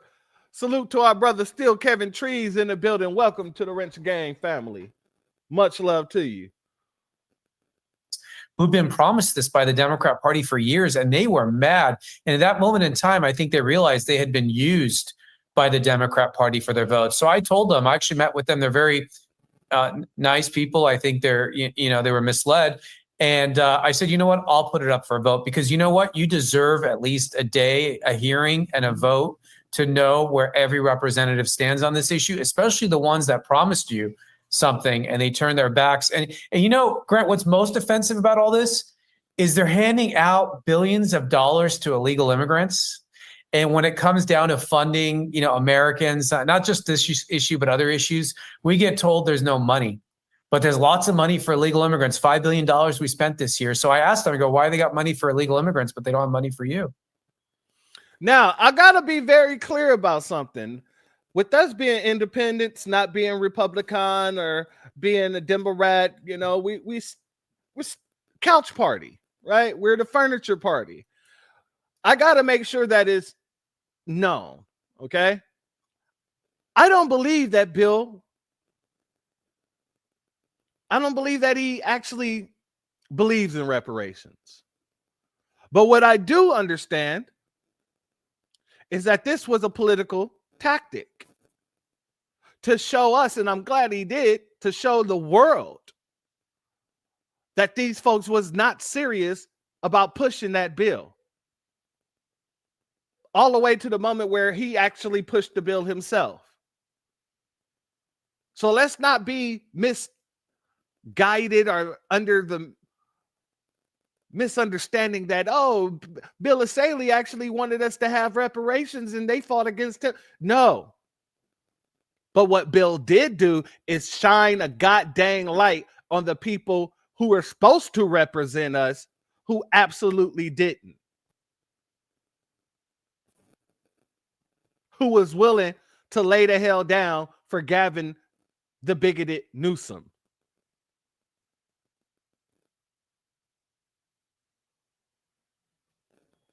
Exactly, Christopher. He said absolutely he didn't, but he's a useful tool to expose their agenda. And that's exactly what it is. Shout out to our sister Tasting Teas with Tony in the building, as well as our sister Rosalind in the building. Much love to you. Thank you both for being here. Let's move here, family, because as he said, they got billions of dollars for illegals, but when it comes to us talking about reparations, this is the kind of time they were on, family. Economists, consultants from the task force reported the total amount could be as much as 800 billion. 800 billion. That's 2.5 times the size of our entire state budget. To pay for that, you'd need a major tax hike, unlike anything this state has ever seen before. 100 billion. 800 billion. That's 2.5 times the size of our entire state budget. To pay for that, you'd need a major tax hike, unlike anything this state has ever seen before. I recognize and acknowledge the painful part of our history. The pains of our past should not be paid by the people of today. The majority of our state is Latino and Asian, making up 55% of our population.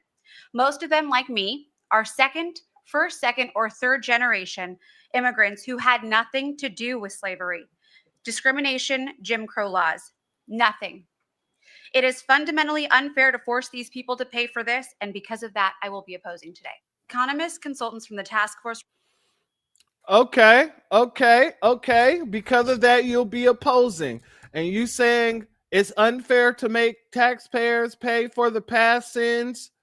And, and then you mentioned that the majority of California, you said what, is Latinos and Asians, is what you said? Okay, but yet you had no problems with making the taxpayers pay for things like this. Let's head back over to Bill Asaley. Mr. Asaley, you are recognized. Mr. Speaker, I rise in strong opposition to this bill. And it really is offensive, and I'm trying to articulate why this bill is so offensive. I'm the son of legal immigrants. My parents both immigrated to this country. They did it lawfully. And I really feel it's a slap in the face to legal immigrants when we incentivize the breaking of our laws and the normalizing of being in this country unlawfully. Now, I understand why people do it. I don't quarrel with that. I would probably do the same in their shoes. And we need to close our border. This is a problem of our own making. We have made the borders wide open. Millions of people are coming over. And now the state of California is creating a huge incentive for those who came here illegally to come to California. This year, we made available universal free health care for undocumented people, costing us $5 billion. Never mind, our healthcare system is a mess. We're adding 1 million new patients to it. Now we have a program that's already strained. Last year, only 10% of the people who applied for these benefits were even selected. 1,700 out of 17,000 hardworking Californians who have a dream of owning a home were able to participate. And now we're going to allow people who are here unlawfully to compete with California citizens, to compete with people like my mom. My mom would love to buy a house. Down payment's one of the biggest hurdles to being able to afford to buy a house. So her slot could be given to someone who just entered our country unlawfully. That is offensive. I'm glad you're doing this bill. I'm glad you're doing this bill because it's going to show the people of this country. Shout out to Rosalind. You caught that? She said, this idiot. He just said his parents were illegals and entered the country, entered the U.S. legally. That's good. people of this state of what the priorities of this legislature are. Your priorities are not to make the lives of California citizens better and more affordable. You want to make the lives of illegal immigrants better. That is what the priority of this body is. And I hope every single American in California is watching right now, especially hardworking taxpayers. This is not the right message, Mr. Speaker. This is not what we should be doing. We need to close our borders. Once we close our borders, we can talk about how we deal with the people who are here unlawfully in a very humane and compassionate way. But we do not have a country if we don't have borders. Absolutely. What does it mean to be a citizen? Does it mean anything? Does it mean anything to be a citizen? To go through the process, to learn our system of government, to learn English, to be part of our system lawfully? Why do all that if you can get all the benefits of citizenship without being a citizen? It makes no sense to me. It's almost like government suicide. I don't understand. So, Mr. Speaker, I strongly urge that we vote against this, but I know they're going to pass it, and I hope the people of this state are watching, and again, they'll have the ultimate say in November. Thank you, Mr. Speaker. Thank you, Mr. Rasali. California will become the first state in the nation to offer health insurance to undocumented immigrants. Under the expansion, more than 700,000 people between the ages of 26 and 49 will be eligible for Medi-Cal. CBS 8's Rocio de la Fe takes a look at the new law and how immigrant rights advocates are reacting. Immigrant rights advocates call the expansion of health care for undocumented immigrants a major milestone in California.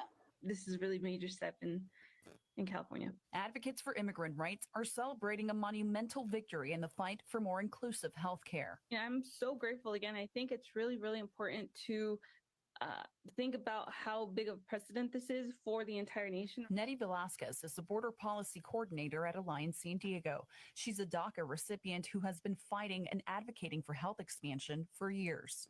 A lot of undocumented people and, a lot of low-income people, because they don't have access to these resources, they wait until the very end to hopefully receive some care, and by then it's too late. And we shouldn't have to have people, waiting until they're feeling ill to go to the doctor. We should have preventative care, and that's why this is so important. Yes, we should have preventative care for citizens of the country that pays the taxes that would create the preventative care. You got all these people that's running into the country who don't have no goddamn reason to be here. They're not supposed to be here. And yet you're talking about taking from the taxpayers to make sure they have health insurance when many of the taxpayers don't even have goddamn health insurance.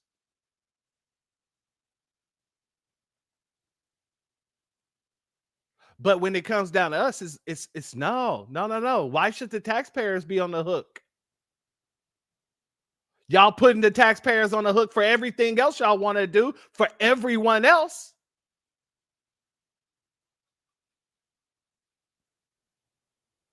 A B1 salute and shalom to our brother Mark Anthony in the building, as well as our sister Cooking with Miss D in the building. Shout out to you, my good sister. Those who are eligible will be able to qualify for Medi-Cal, the state's health insurance program for low-income individuals. Medi-Cal offers access to primary and preventative care, specialists, prescription medicine, and more. I thought they didn't qualify for Medicare. I thought they didn't qualify for Medi-Cal.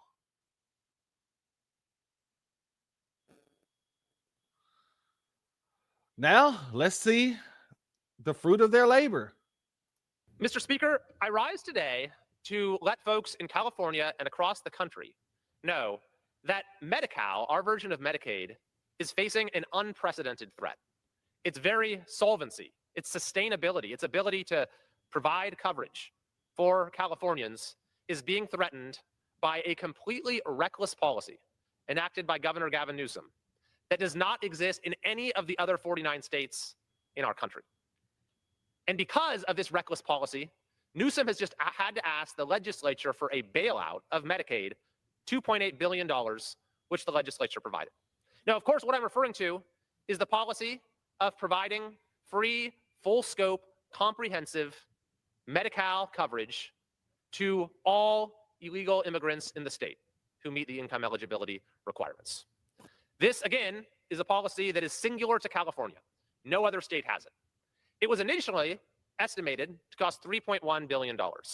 Since that time, the cost just for the first year of coverage, just the first year, has exploded to $9.5 billion. As a result, Governor Newsom, number one, took out a $3.44 billion loan from the state's general fund. That is the maximum allowed by law. But of course, that wasn't enough to close the gap. So then he had to go and ask for a bailout of the program to stave off insolvency. Now, you would think that this would compel Newsom and the legislature to immediately roll back this disastrous experiment. And yet, when Governor Newsom was asked, he said that rolling back this policy was, quote, not on my docket. So let's be very clear that saving Medicaid in California is not on Governor Newsom's docket. Fortunately, we are fighting back and looking to take measures here that will assure that tax dollars of Californians are reserved to provide Medi-Cal coverage for people who are in our state legally. When you think about this cost, $9.5 billion just in the first year, a cost that is basically triple what was originally projected, think what that's going to look like over the next 10 years. We're talking about potentially hundreds of billions of dollars that could be going towards Medi-Cal for our own residents, that is instead going towards a reckless policy that exists nowhere else in the country, that is only going to entice more people who are here illegally to come to California, thereby increasing the costs even more.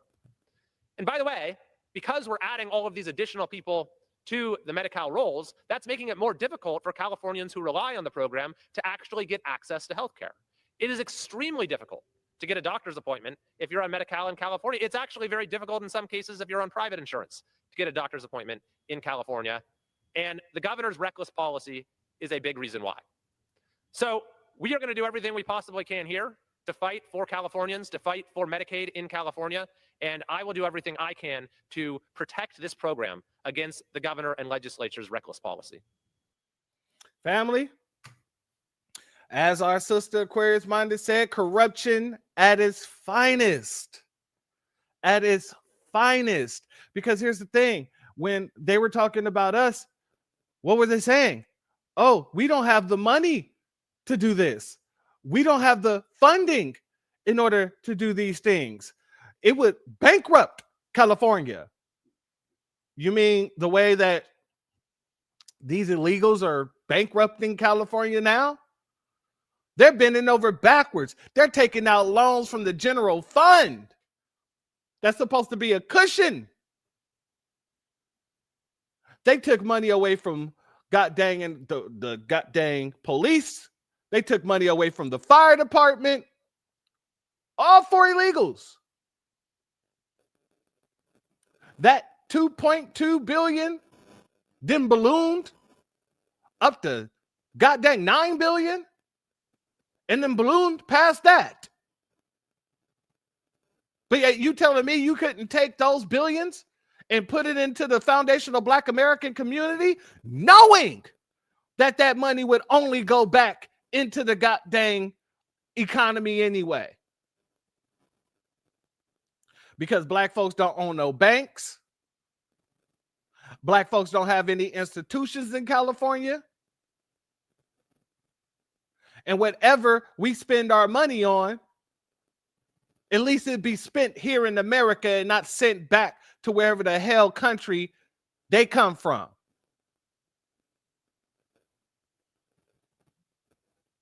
So all these folks running around here talking about we can't afford. Y'all don't say that whatsoever when it comes to these illegals. Y'all out here taking out loans. Loans.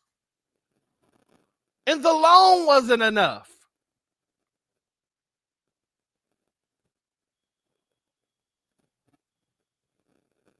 Let's go here. I'm out here in California, and Gavin Newsom for the last 2 years spent $22 billion on healthcare for illegal immigrants, and then had to go to the federal government for a $4 billion bailout because actually we cannot afford to give illegal immigrants healthcare. So it ends up being on the back of the American citizen and costing the tax-paying American citizen their healthcare and their benefits. So the federal government will not have the same bailout, and that's a non-negotiable issue for the American people. Major economic consequences as a result, and the longer this goes on, the bigger hit we see to the economy. We're going to be talking to our good friend Austin Goolsbee about that coming up. He'll join us here. I'm out here in California. So that's that, family. They're out here, exactly, my sister. $22 billion. Shoot, with $22 billion, you could have implemented all the reparations plans. Even the nothing burger ones. But you chose to fund a bunch of goddamn illegals. Okay. All right. In California specifically, they are against our reparations. I don't want to say it's not everywhere, but I'm talking about California at this point in time. So California is against our reparations. But you know who's not having these same problems when the word reparations is tossed around? A bunch of damn illegals. Because here you have Gavin Newsom and Karen Bass wanted to give reparations to the people who are being deported, who are too afraid to go to work because they're not supposed to be in this country in the first damn place. Shout out to Christopher Ellis. But no money to put out the wildfires. Exactly. Exactly. Let's go here, family. Because like I said, they don't have a problem giving reparations to some people. It's just not us. Reparations to migrants in LA? Yeah, I mean, it just gets more and more absurd, Jesse. I mean, this is from a group of people who right now have shut down the government because they don't want to fund law enforcement. They don't want to fund ICE. They don't want to fund the wall, but yet they want to give, who knows, billions of tax dollar paid money to illegals. They want to put illegals on health care. It can't get more mixed up than that. And then they wonder why in case after case and election after election, they just keep losing. Yeah, they'll probably just steal it through nonprofits like they do with the homeless money. None of the illegals will probably get the check.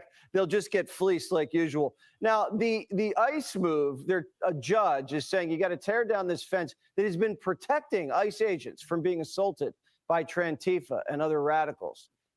I mean, right before this No Kings protest on Saturday. Yeah, it's totally absurd. And by the way, I mean, that's really just an open invitation for the left to continue their violence. Let's not forget, they've already mounted assaults at ICE facilities. You reported just now what they did to Border Patrol. And can I just say a word about this No Kings rally? I mean, these are the people, they now say they don't want a king. They just spent the last 4 years behaving like tyrants. These were the people who weaponized the Justice Department, who tried to rig an election by keeping Donald Trump off the ballot, who tapped the phones of U.S. senators they didn't like, including me, who turned the FBI against parents at school board meetings. And now they say they don't want a king? Yeah. Give me a break. They don't believe in democracy, Jesse. They believe in their own power. Facts. I mean, yeah, I'm inclined to agree with the Nabisco dude, and I rarely like to incline to be believing with anybody, Nabisco, but I'm kind of inclined to say, yeah, I agree with him.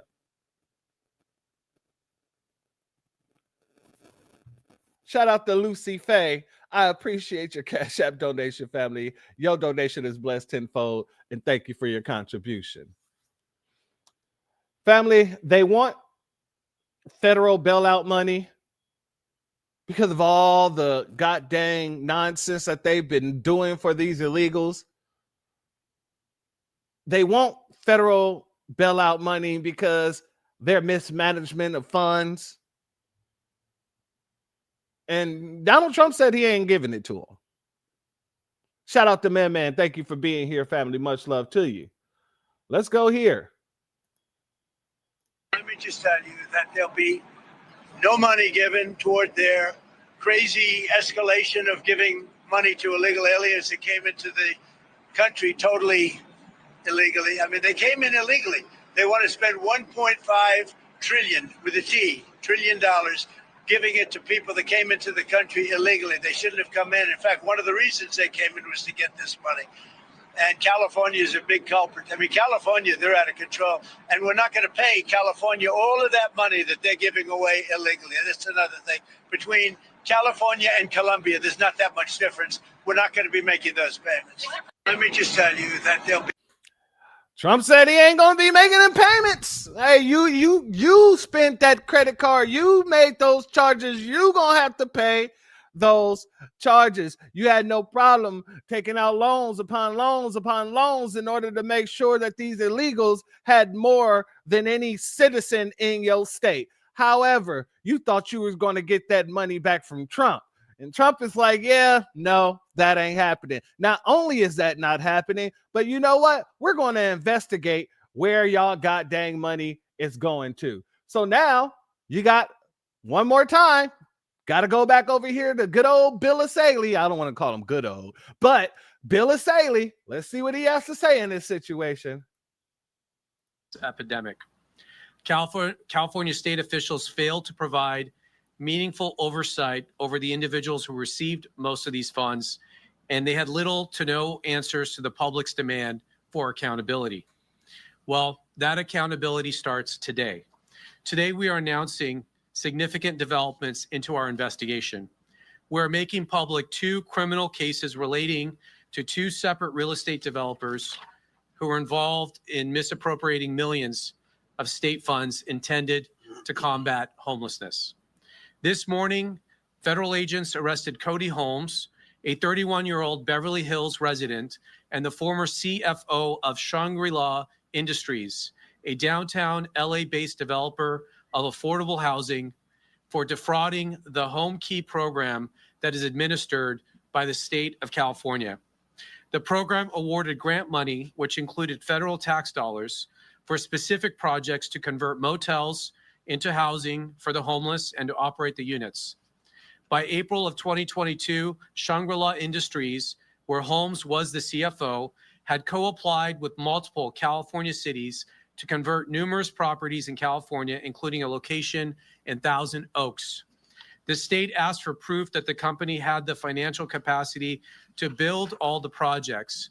In response, Holmes and Shangri-La knowingly submitted fake bank statements which claimed to show that the developer had about $160 million on deposit. Not only were the bank statements fake, our investigation shows that Shangri-La and its affiliates had nowhere near the amount of money they claimed they had in the fake bank statements. The state agency ultimately paid nearly $26 million directly to the developer for the Thousand Oaks project. Even though the developer received all the money from the state, the developer did not complete the construction of the Thousand Oaks project. Instead, our investigation has showed that at least $2.2 million was diverted to pay Mr. Holmes's American Express bill, which includes purchases at luxury retailers. Essentially, he stole the money. Family, the more and more they investigate what's going on, the more and more you're going to hear more and more situations like this, I guarantee you. Because the money that these folks are shilling out aren't all going to these illegals. Let's be very clear. A lot of the funds are going to these nonprofit organizations, and they're pocketing money.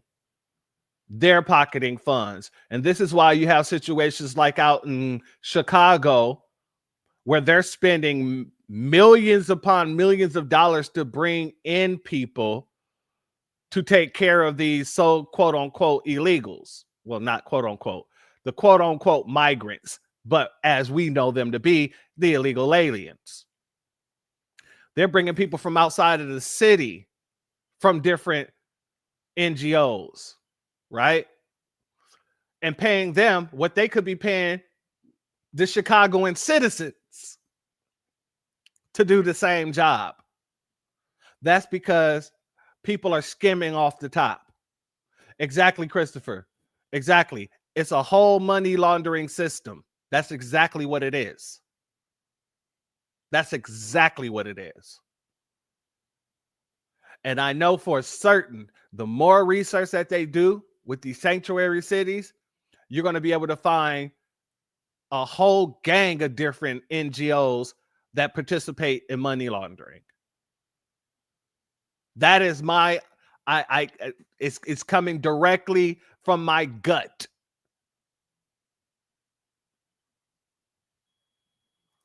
Exactly, Angelic.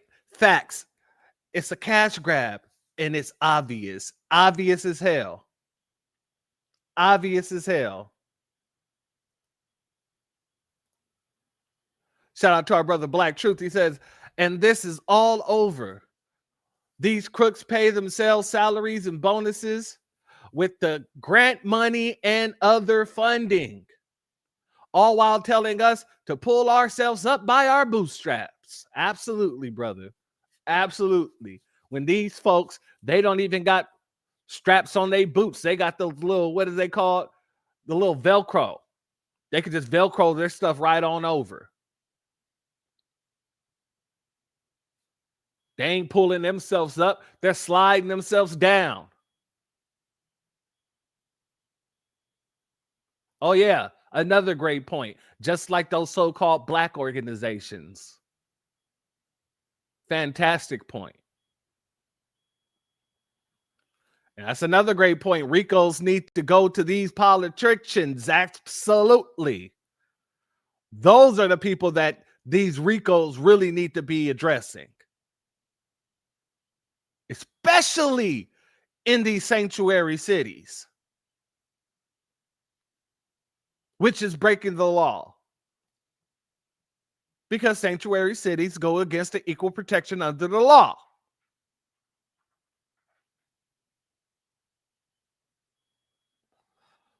Now, these are the people that they have no problem giving reparations to, though. I want to go through a few things. And then we'll get up out of here. Trump blocks trucker visas, raising wage and immigration concerns at Oakland port. Let's get into it. Secretary of State Marco Rubio announcing on social media Thursday that the U.S. would pause the issuing of new worker visas for commercial truck drivers. The announcement coming as a surprise to many in the local trucking industry at the Port of Oakland, where a large portion of drivers are immigrants. This yard that we're in, 32 different languages are spoken here. While some disagree with the pause. Did you hear that, family? Did you hear what that man said? 32 different languages is spoken at that port. 32 different damn languages. Let's let it continue. Others are more receptive to it. I think that the industry has been flooded with drivers, many of them unsafe and untrained, and that we need a pause. Bill Hall owns Coyote Container. He believes immigrant truck drivers have led to an oversupply of drivers and suppressed wages. If you're paying a truck driver minimum wage, then and you can get away with it because they're here, then it's an unfair competitive advantage that they have. In addition to the new rules regarding truckers, the Trump administration also announcing Thursday an expanded review process for as many as 55 million other immigrants too. The State Department saying that it will now have a continuous vetting process for all valid U.S. visa holders. So what do these new policies actually mean for people who are here on visas? Some immigration attorneys say the answer to that question is still unclear. The administration often comes up with a new policy without providing a lot of details, which makes difficult to ascertain how to comply with the new policy. Fabiano Valerio believes the new vetting process is likely to cause confusion and panic among legal immigrants. He sounded like an illegal immigrant himself. Let's go back. new policy. Fabiano Valerio. Policy without providing a lot of. The administration often comes up with a new policy without providing a lot of details, which makes difficult to ascertain how to comply with the new policy. Fabiano Valerio believes. Family, that man sound like he'd been over here all of 5 years. He learned how to speak English on the job. On the job. And then they gave him a raise and made him the manager of the goddamn port. Exactly. He could barely speak English.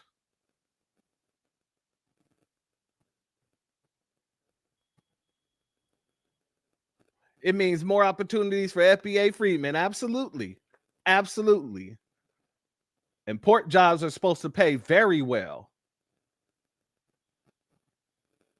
Exactly. He's a foreigner his darn self. The new vetting process is likely to cause confusion and panic among legal immigrants, adding another layer of complexity in an already daunting American immigration process. And as for the folks at the trucking yards in Oakland, several say many here are just trying to find their American dream. They come to the U.S., they have to build up their language skills and do that. And the truck driving is the first step that they get into. In the East Bay, Tim Johns, ABC 7 News. Notice how he said the truck driving is the first thing that they get into. Well, family, let me bring you over here. There was another situation. Kidding me. I mean, what the are... Dude, what?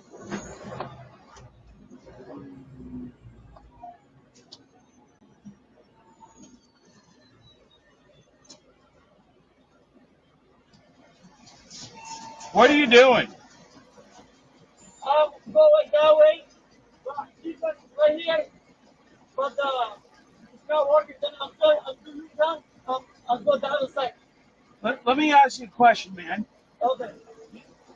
You are going the wrong way down the freeway. You are committing a felony right now. Okay. What I'm doing, sir? Well, one, why the fuck going the wrong way down the freeway? That's the right. I'm doing it back. Sorry, sir. Well, no, I'm just asking because I'm so sorry, but it's I go that side, but that's not. Yeah, turn around when you have a clear spot. Okay. Don't even move your truck. Turn your hazard lights on for one. Okay. Turn your hazard lights on now. Your hazard lights, your blinkers. Your blinkers, turn your hazard lights on. They're on, okay.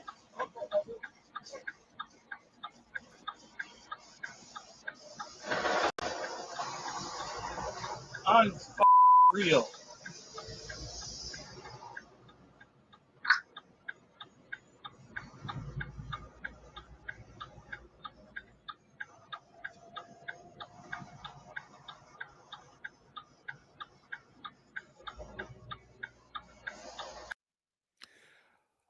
Truck going the complete opposite direction. And shout out to Rosalind. She says, without licenses, I'm going to be honest with you, no, California has been giving them licenses. All these sanctuary states have been giving them licenses. As a matter of fact, California has been giving them CDLs. So we do know that that is happening. As a matter of fact, the driver is like, get?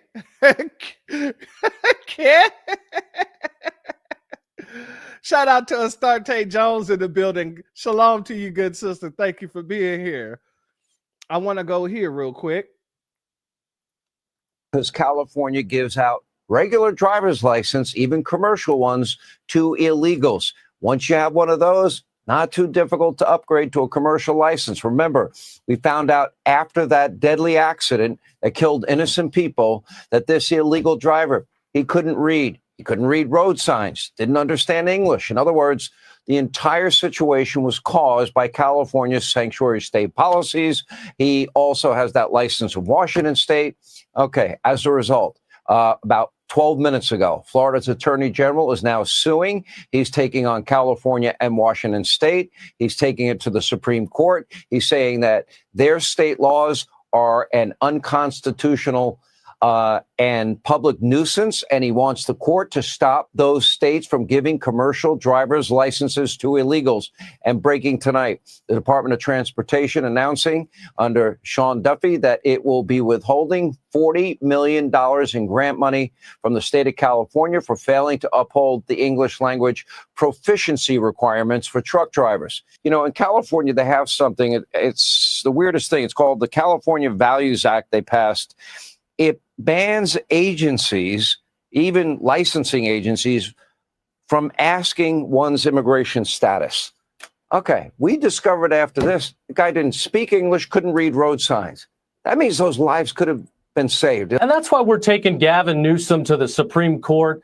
Tonight, just moments ago, we filed a lawsuit against California on behalf of Florida to hold them accountable for the carnage that their sanctuary illegal immigration policies have caused to states like Florida across the country. If you are a sanctuary city and state, by definition, are you not aiding and abetting in the law breaking? I mean, how are they not culpable if you're giving taxpayer benefits to people that don't belong in this country, didn't respect our laws, our borders, our sovereignty? They are culpable. They care more about their love affair with illegals than protecting American citizens, American victims that suffer every day from the harms that, you know, the open border has caused to the rest of the country. And that's why we're bringing this lawsuit. We've seen across the country these days, you know, soft on crime policies, they don't work. Brutal stabbings where people have been released 14 prior times. In Florida, that doesn't fly. We're tough on crime. We hold people accountable. We enforce the law. We want people behind bars for as long as possible. Let me ask you a last question. Would this then open up these states and elected officials to liability themselves if, in fact, they allow, aid, and abet illegal immigrants and then terrible things happen? Yes, I believe so. They are knowingly aware of the dangers that their policies cause. Shout out to Dee for this statement. She says, my daughter was trying to get a truck driving job, but they made it so hard for her. Now I see why. She passed away before getting it. You have my condolences, my sister. And honestly, yeah, this is why. This is absolutely why. One of the things that I used to talk about, I remember when the truck drivers, the Mexican truck drivers was going on strike. And I was telling them, do it, because then they would have to pay my fellow truck drivers that I know, my friends, my families who drive trucks and things like that. They would have to pay them a livable wage. They would have to go up in the amount that they give them, right? That situation got fixed real quick. They fixed that situation real quick. So yeah, this is the major issue. As a matter of fact, this is such an issue. Let me go here. Especially with these illegals being on the road. You got people signing petitions. Petitions supporting illegal migration truckers, illegal migrant truckers accused of killing 3 people gets 2.2 million signatures. Let's get into it. We're only going to read a little bit of this. More than 2 million people have signed a petition calling for leniency for an Indian illegal migrant trucker accused of killing 3 people, in a crash in Florida. 1 second.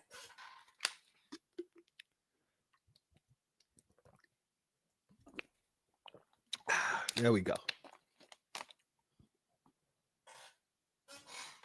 Now, I don't know why I said accused of killing, because we know that the truck, it was his truck. We know that they went under the truck and unalived everybody that was in those vehicles. All because he made an illegal U-turn on a freaking freeway. So accused wouldn't be the proper term.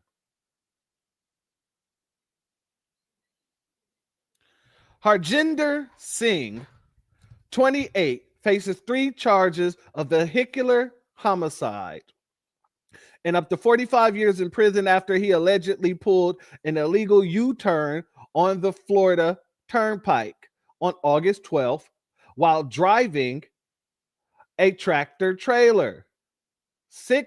Tractor trailer? No, it was a freight trailer, buddy. Okay, let me just go. I'll nitpick all the way through. 6 years after he entered the United States illegally. Since his arrest in California, 2.2 million people have signed a change.org petition calling for Florida Governor Ron DeSantis to commute Singh's sentence if he gets convicted. Why? And who are these 2.2 million people? I bet you they're all illegal. 2.2 million people? Wanting them to give him leniency after he done killed 3 people? Why?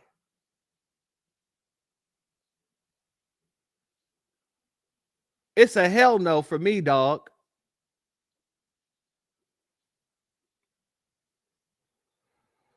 Shalom and salute to Tampa Bay. Thank you for being here, family, as well as our family, our brother, good brother, Reparations Nation in the building. Much love to the both of you. This was a tragic accident, not a deliberate act. Well, it doesn't matter whether it was deliberate or not. He deliberately made a U-turn illegally, and it took the lives of 3 people on the road. Who the hell cares if it was deliberate? That U-turn was. All because he couldn't read the damn signs. Exactly, AO. Exactly. Accountability only applies to FBAIC. Excuses for illegals. Exactly. It's still manslaughter. It might not be murder because you got to prove intent, but this is definitely 100% manslaughter. But that's why he's charged with vehicular homicide.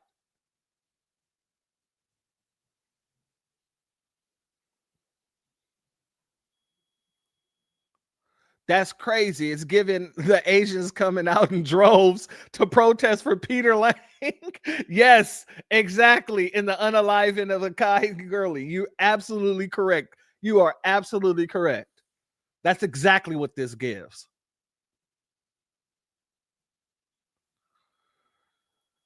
It says, while accountability matters, the severity of the charges against him does not align with the circumstances of the incident. What are you talking? What? He broke into the country illegally, been in the country for years, didn't learn English, didn't learn how to read English, caused a goddamn 3-car unalive 3 damn people. It was a 2-car pileup, I believe, but unalive 3 damn people. What do you mean the circumstances doesn't match the incident? And I guarantee you this is one of those immigration attorneys saying this dumb shit.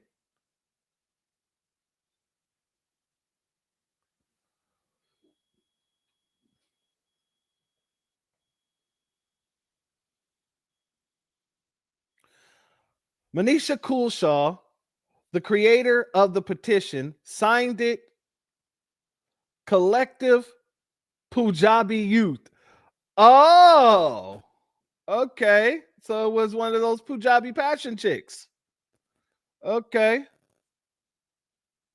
And many of the commenters in support appear to be Indian nationals. Interesting. Okay. So I guess it was the situation that you said, Angelic. Just like it. It was an accident.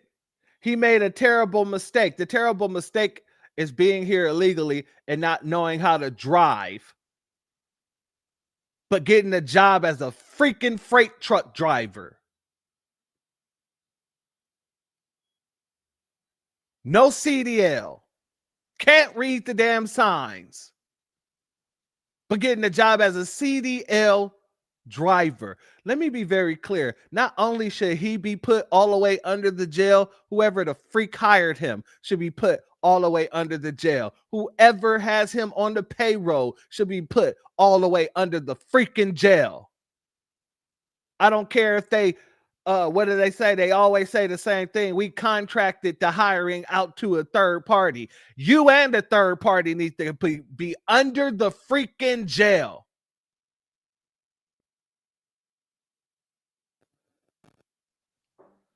Shalom and salute to our brother Leonardo Yuda in the building. Much love to you. Exactly. And throw away the damn key. Matter of fact, I don't even trust the key to be thrown away. I want to see that key get melted down and turn into earrings. I want to see that key get melted down and turned into a wedding ring for somebody. Melt it down and turn it into a tongue ring for the people that love to suck the... Let me stop. Let me pull it back. Let me pull it back.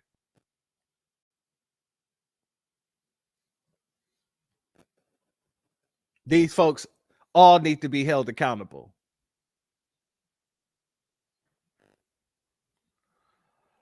It was an accident. He made a terrible mistake, not a deliberate choice to harm someone. Well, this is the harm that happens when you have people in a country that they're not supposed to be in, and you have all these people fighting to keep these illegals here. Harm will happen, whether deliberately or not. So what are you supposed to tell those people's families? He did it. He didn't mean to do it. It was an accident. And you know, he's not bad. You shouldn't hate him. Well, if he wasn't in the country and if he wasn't on the road illegally, they would still have their family members here today.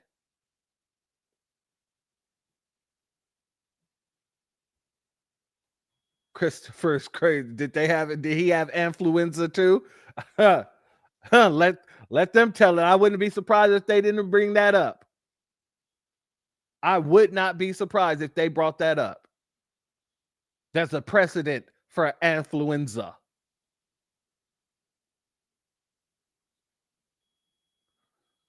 A B1 salute and shalom to affectionate earth in the building. Much love to you, family. Hope you're having a good day. He was working hard to support his family. God dang it. Why are you trying to tear jerk? What about the people who were taken away from their families? Huh? Damn him trying to work hard to support a family that shouldn't even be in this damn country. What about the family that was taken away?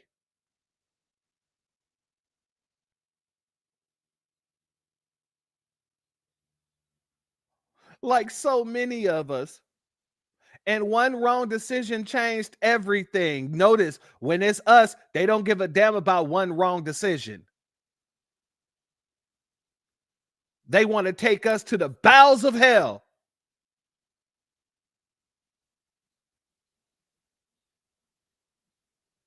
But for everyone else, it's one wrong decision. We shouldn't ruin their lives over it. This man literally unalived somebody, and you're saying that it's one wrong decision. The decision was getting behind a damn wheel.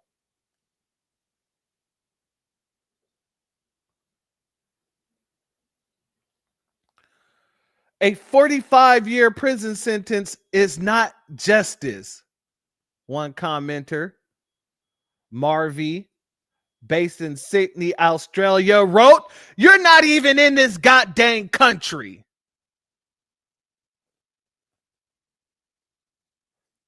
You're not even in the country. Why the hell are you speaking towards or to whether or not this person should be getting 45 years? I'm going to be honest with you. Damn 45 years. He should be looking at least 239 years plus an additional 500 years for each person that was unalive in that situation. And I bet you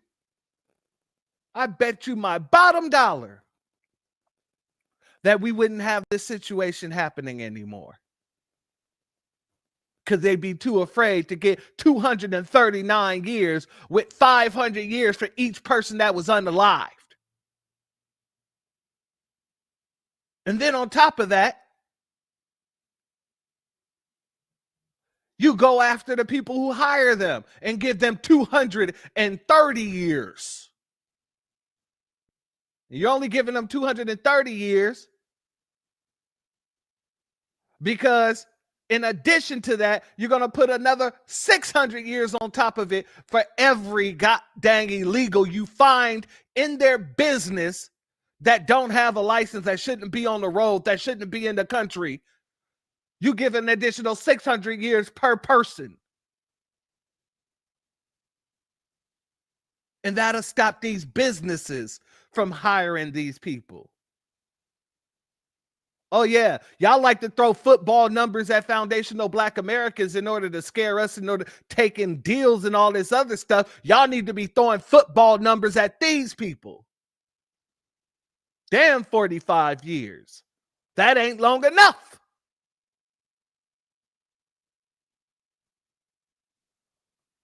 Shalom and a B1 salute to our brother Jesse Paris in the building.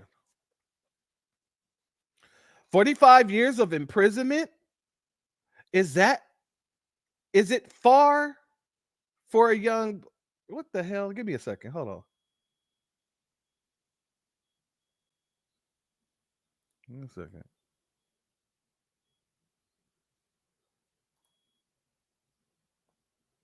Okay. 45 years of imprisonment. Is that fair for a young boy who left his home country to have a bright future, support family?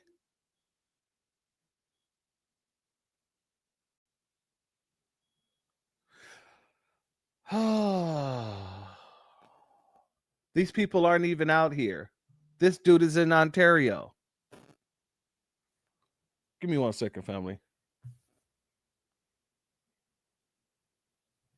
What the hell is going on here?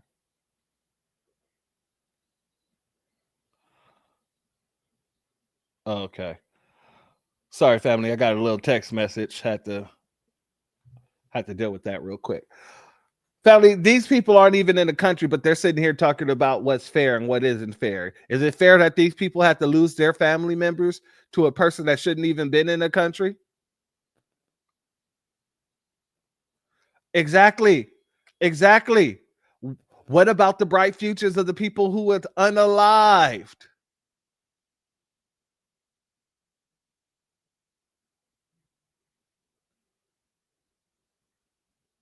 I mean, y'all so worried about him, y'all not even worried about the victims. Singh's family in his home village in India, Punjab region, have also spoken out since news of his arrest, calling for him to get more lenient sentencing.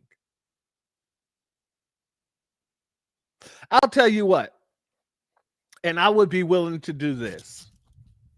I would be willing to give him lenient sentencing. I wanted to give him 239 years plus 500 years for each person that was unalived. In this case, if I was the judge, I would be like, you know what? I'm willing to do a lenient sentencing just because the family requested it.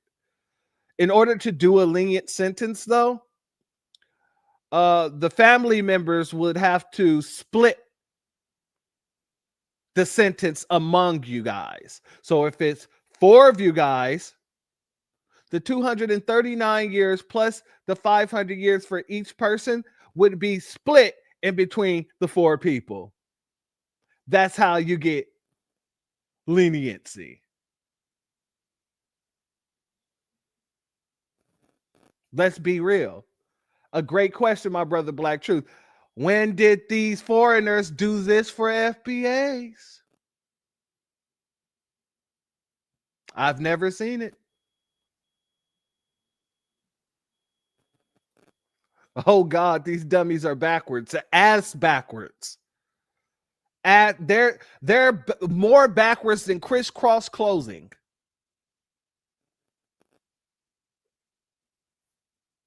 But yeah, y'all want leniency? That would be the leniency that I would provide.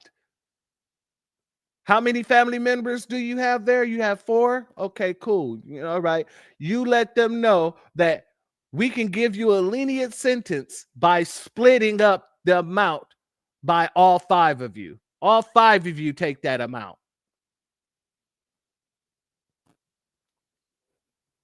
Shout out to Vince Singleton. Thank you for being here, family. Much love to you. You see, I'm a firm believer in making sure things like this don't happen again. Firm believer.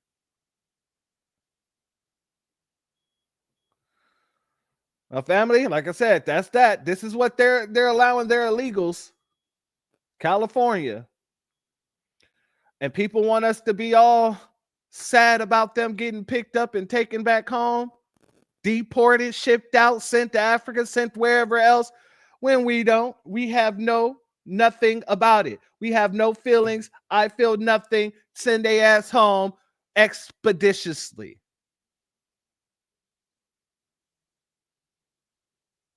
Christopher said, I don't know about the word leniency. No habla.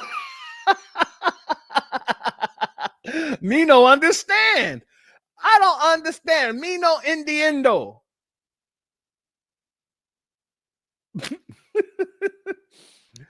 See, my leniency is just splitting the time amongst him and his family.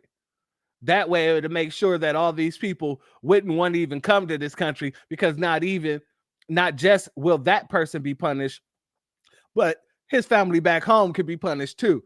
You like, damn, all that. He's serving this full amount. Gavel slammed. I understand, family.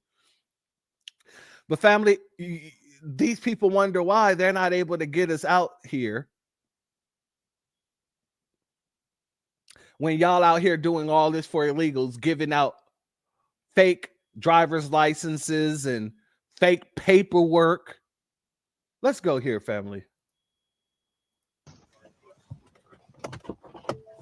Senor, identificación. Senor, identificación. Senor, let me ask you, habla inglés or no? I do. Okay, all right. You have papers in the United States. Have my ID, driver's license. Okay, but you have any type of paperwork identifying yourself in the United States? That's what I have. Right. So, ¿de dónde eres, señor? I'm from Guatemala. You're from Guatemala? Yes. ¿Tiene papeles to be in Estados Unidos, sí or no? Yes, that's what I have. What type of papeles, señor? I have my driver's license and my ID. Sí, legal. I have my driver's license and my ID. He's asking you for a social. He's asking you for a birth certificate. He's asking you for anything to prove that you are an American citizen here in this country. Or did you just get a fake ID from California, Minnesota, Oregon, or any other place that gives out fraudulent identification cards? That's all I have.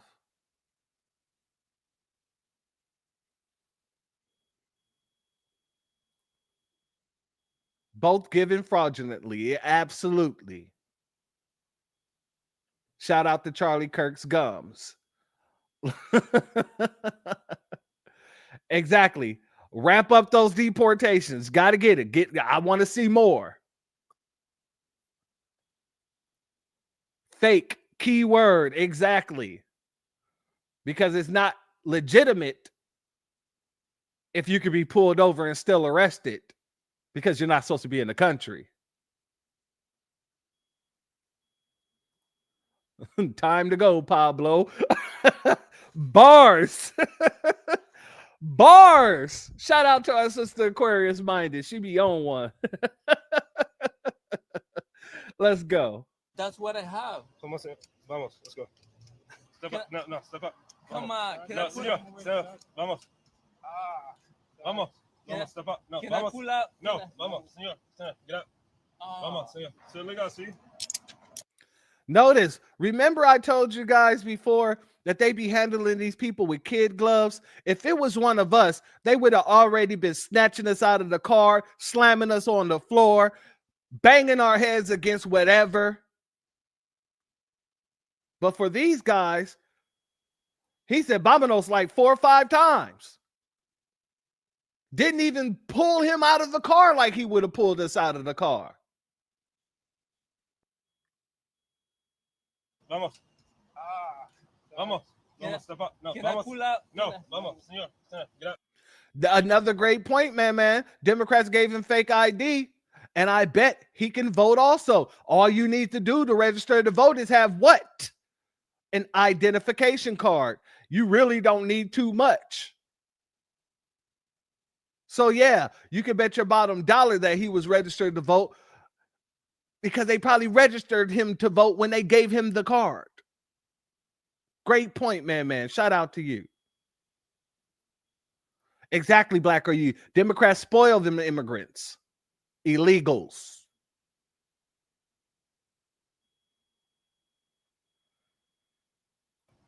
Vamos, señor. So legal, see? What about my wallet? Now they have this man under arrest. I have right to remain silent. You do have the right to remain silent. You're here illegally right now, huh? I have a driver's license. Notice, this man asked him a direct question. He said, you are here illegally, right? And his only response is, but I have a driver's license. That does not make you a legal citizen, sir.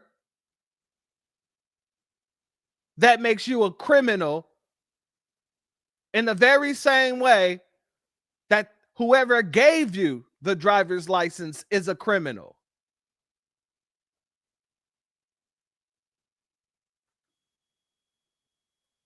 That's what it's all about.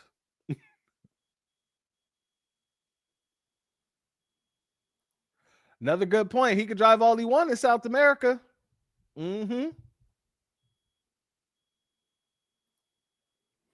That's the first thing that I have in my pocket is a birth certificate if I was an immigrant. I feel it.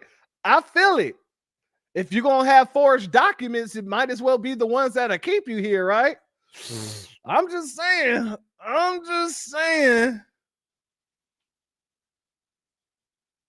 He's a whole demi-immigrant.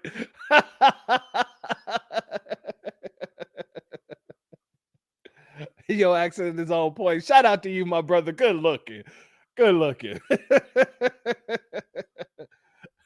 This is all they gave me, my friend. I have a license. Let's go. Let's finish this. Right, I mean, the driver's license doesn't give you any status here in the United States. So, family, I'm not mad at that at all. Get them all off the road. Get them gone. Not just that. They're heading into these flea markets now. They're heading into the flea markets looking for the fleers. And wouldn't that be a great place to find the fleers? Let's go here, family. Hey.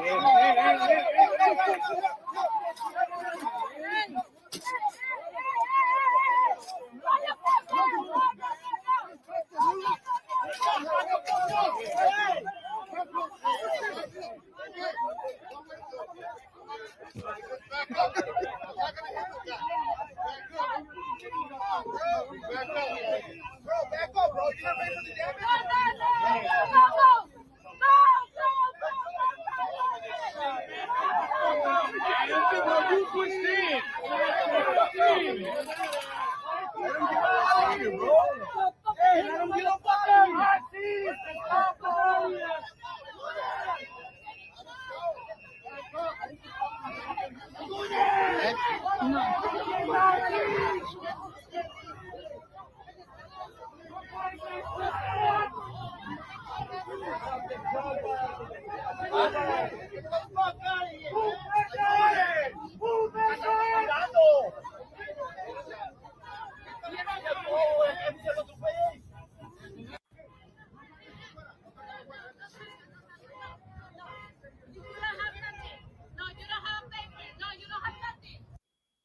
No, you don't have nothing. You don't have papers.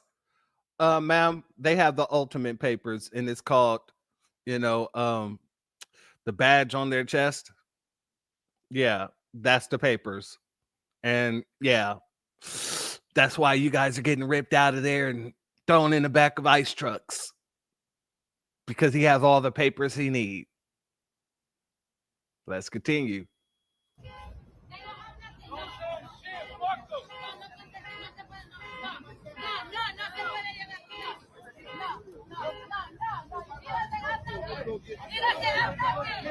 Dijeron que no iban a dejar entrar. Ah, dijeron que no iban a dejar entrar. ¿Por qué no dijeron?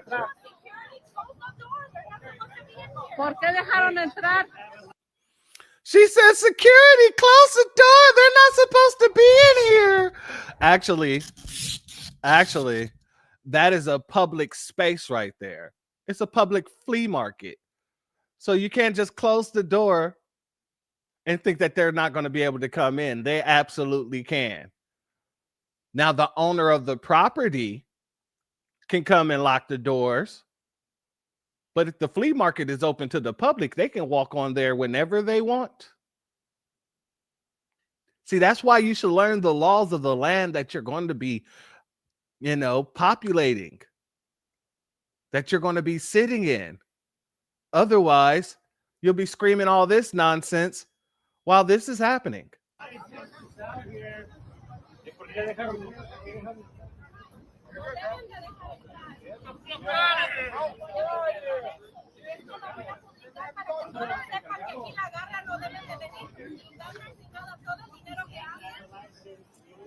Tenían que dejar venir con orden de deporte. ¿A quién van a agarrar? No.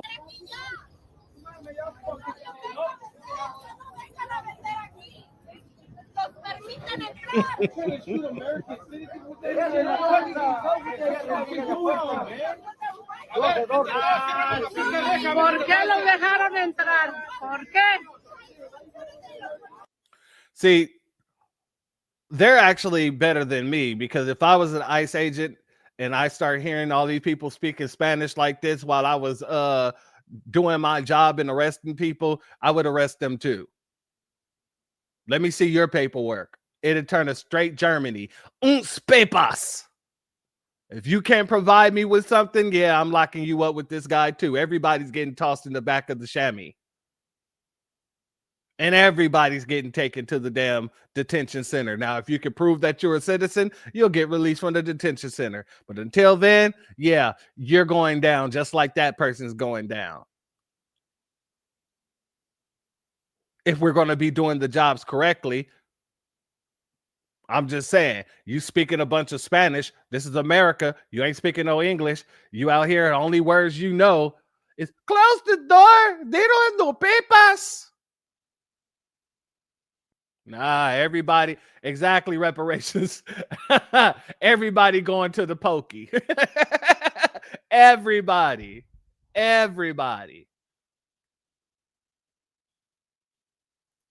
What about restitution charge? Hey, their restitution would be getting released. That's if they're citizens and I have to release them, their restitution would be getting released. That's it. We get detained all the time without restitution. Damn them folks. I want you to come to me asking for restitution. I'm gonna let you know I was just doing my job. Let's continue. I don't give a fuck. I'm American, so I don't give a fuck. No, but I'm saying though, you don't gotta carry that shit. We do. Y'all that scared? Hey, somebody y'all that fucking scared? If you're doing the right thing, you shouldn't be scared, bro. Y'all don't say that to the police. When they're targeting foundational Black Americans, I have never heard either one of you people come out talking about, are you scared, bro? If you're doing the right thing, you shouldn't be scared. When they're targeting foundational Black Americans, I don't even think I've ever seen any one of you people from your community say, hey, this isn't right. Where's your warrant? You have no papers. Hey, you have the right to remain silent.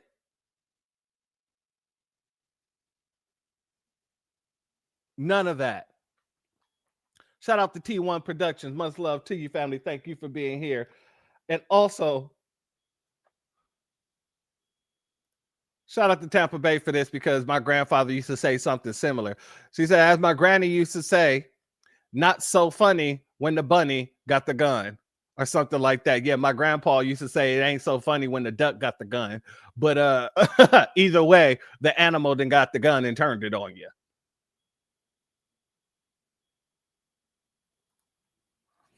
And if the property owned, lease it to the city, is still public and ICE can go on the property. You're absolutely correct. You're absolutely correct, because a lot of the times what ends up happening with these public flea markets is that they do lease property over to the city, and then the city will rent out spaces, right? So you're absolutely correct. If the city is the tenant, then yeah, ICE can go on that mug with no problem, because at that point in time, all while the doors are open, all while the gates is open, it becomes public property. So you're absolutely correct on that. Absolutely correct. Shout out to you. Go, go, go, go. Go, go, go, go. He felt like he did something too. He said, oh, we got it. Go, go. What the fuck are you still standing here for? You already got the motherfuckers. Y'all talking real big because y'all citizens. Talking real greasy.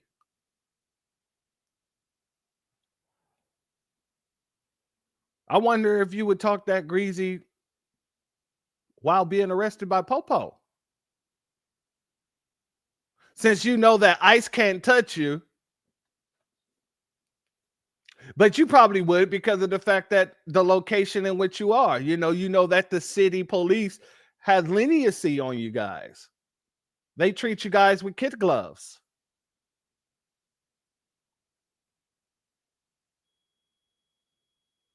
Exactly. When has all that hooping and hollering stopped ICE from performing their duties? Not once. Not once. In birthright citizenship already. Yeah, I'm gonna be honest with you. I don't want to end it because it's a constitutional situation, but it needs to be 100% redefined. Well, not redefined, just taken back to its original meaning. So the courts need to say, yeah, Trump is correct. This was done for the descendants of slaves.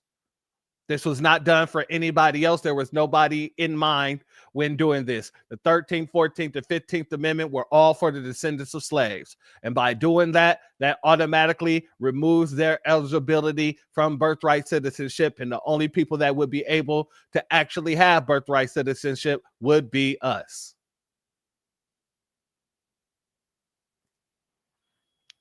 Now, y'all got the gist of this. But I also want you to see they're going on, what is it called?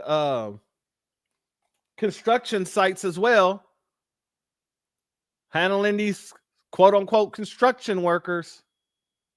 Yes, immigrant. All right, so you're making this more complicated than you want to. I can do that. You can do what? Don't touch me. I'm sitting too. Look.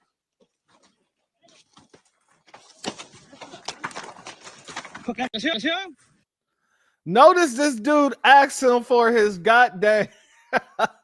He asked him for his ID, and the dude just started walking away from him. Like, and then he tried to grab. He said, don't touch me. Don't touch me. What's wrong with these people, man? They just think that they have full immunity in this country. Blame the Democrats for that dumb stuff. People like your Isaac Bryans, Gavin Newsom, Karen Basses. Run, Juan, run. Run. Yes, immigrant. All right, so you're making this more complicated than you want to. No, wait, Amanda, I can do that. You can do what? Don't touch me. I'm sitting too. Look.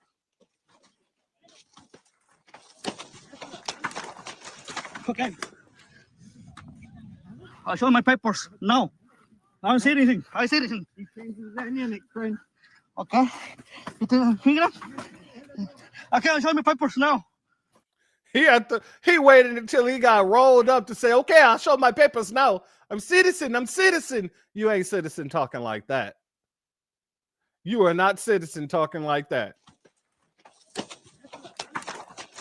Okay. You got papers, exactly. I'll show my papers. No. I don't see anything. I see anything. He changed his dynamic, friend. Okay. Okay, I'll show my papers now. So.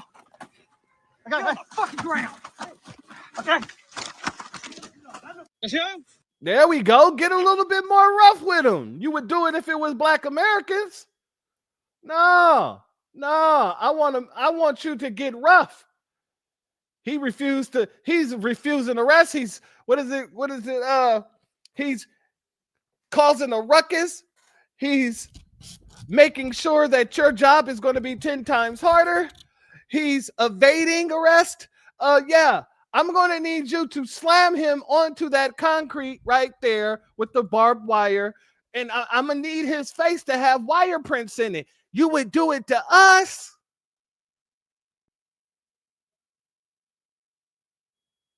Okay, I'll show my papers now. So. I got the fucking ground. Okay. Stop resisting, George.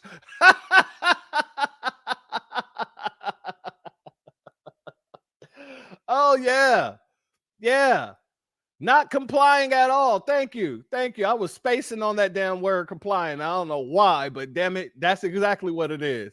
All they have to do is just comply. That's it. All that heavy breathing seems like he's suffering from pre-existing conditions. Yeah, that's absolutely what it looks like, ain't it? Exactly, my sister. They would have unalived us. They would have unalived us.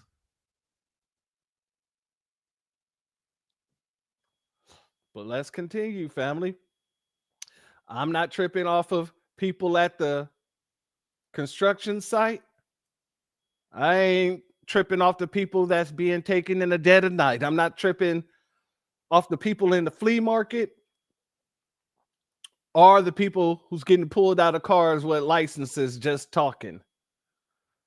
Nor am I concerned with the fathers being taken away from the sons and the sons being taken away from the fathers. So let's go in here. Oh, that's my husband. Leave him alone. He just pulled off and they intercepted him. Danya Batista is describing what happened to her husband in Pointer Ridge in Bowie Wednesday morning. It's very hard. Hard for her to process. You can see what appears to be several masked ICE agents stopping him in the middle of the street as he was taking his kids to school.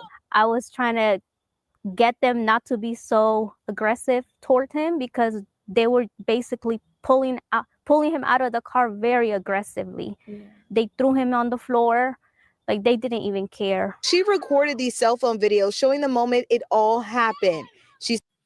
Why isn't he complying? You can see right here in this clip that he's fighting 4 people trying to make sure he's not going down. Why didn't he just comply? A shalom and B1 salute to our brother Hebrew native in the building. Much love to you. Let's pull that back a bit. The floor, like they didn't even care. She recorded these cell phone videos showing the moment it all happened. She says the agents didn't even give him a chance to put his car in park, and now there's damage left behind. They broke my window.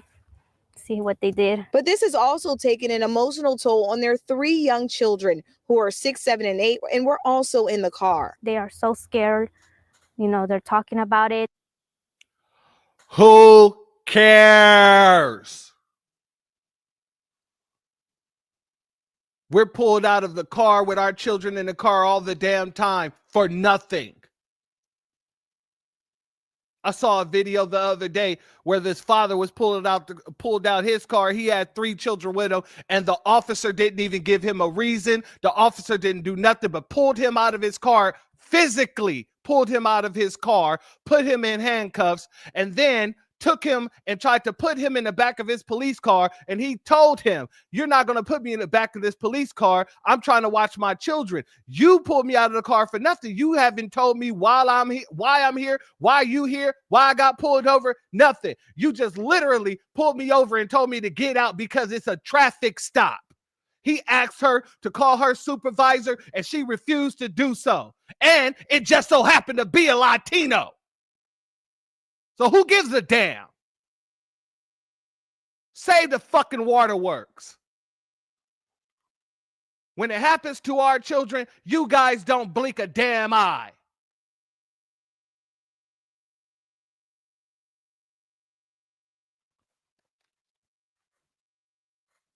Let me get back into my element because, you know, that is a pet peeve. They didn't care about the children. They never do. And none of you had nothing to say until the gun was pointed at you.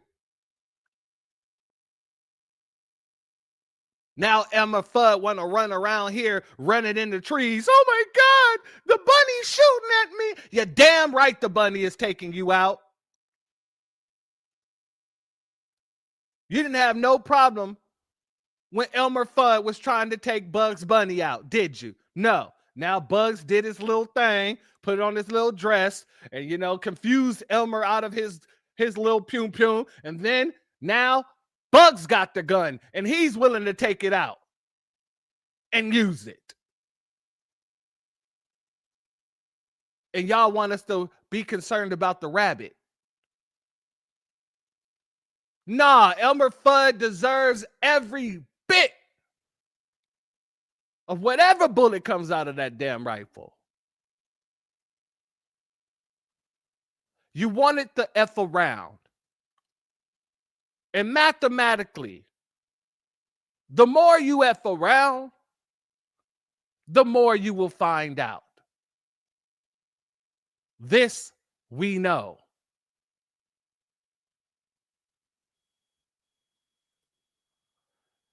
Exactly. We get unalive with our children in the cars.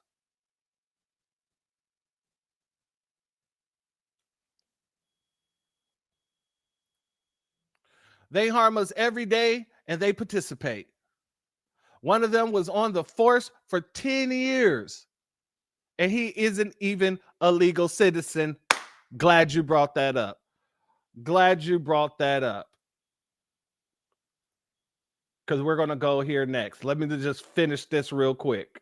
They say that they wanted to kill their dad because they pointed a gun at him. Bautista says the odd part of this for her is her husband has a work permit and was just with ICE on Thursday as a part of the agency's intensive supervision appearance program. They're still currently waiting for next steps after filing for immigration status. We are waiting for his I-130, which right now is crazy the time that it's taking Right now, we're 18 months waiting for it. She's sharing his story to warn others about what's happening in Prince George's County. Initially, they said that we're gonna get criminals out only, but that's not true. They're going towards everybody.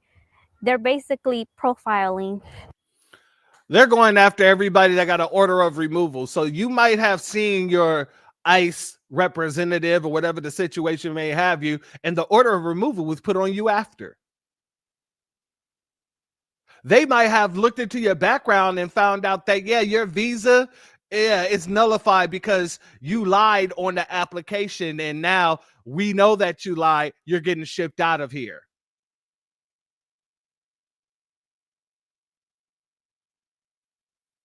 Let's be very clear about why these things could happen. But regardless of why they happen, they happen. Now you got to deal with it the same way he got to deal with it. I have no empathy for you. In the very same way that you have no empathy for us, I have no empathy for you. And I have no empathy for your children. You got to teach your children the difference between right and wrong. And you let your children know, daddy wasn't here legally and that's wrong. And so the Iceman, the big bag Iceman, had to come over and take daddy and put him in a detention center because daddy didn't come in the country the right way.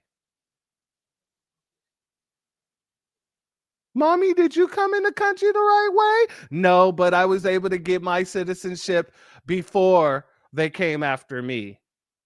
But daddy just got here, and daddy, he didn't fill out the proper paperwork. Daddy, he's still waiting on things to happen for him. And it just seems like, I guess, since daddy didn't do what he was supposed to do, daddy has to go to a detention center. And then your kids will say, I don't want to be like daddy. I want to make sure I can make it to Taco Tuesday. I want to make sure that I do everything in the right way so I don't get pulled off and taken to a detention center. Right? Because that's how y'all talk to us. If you would have just complied, your children wouldn't have had to see you get slammed on the floor with a gun put to the back of your head, even though there's handcuffs on you. I have no empathy for this situation.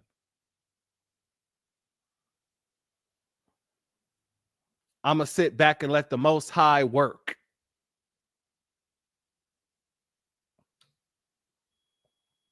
Exactly. Boo-hoo. Cry me a river. And don't send no goddamn Nabisco Justin Timberlake to sing that song to me. I'm going to need some soul in that river. And since neither of you got it, just keep it away from me.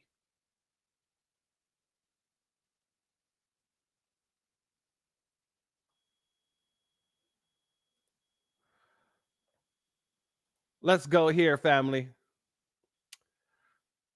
Let's talk about the ICE officer.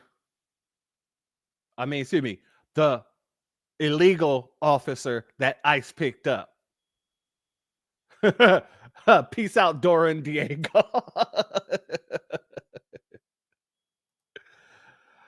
Teach your kids how to read a book on how to be legal. I am too amused. I don't want to be a criminal, mommy.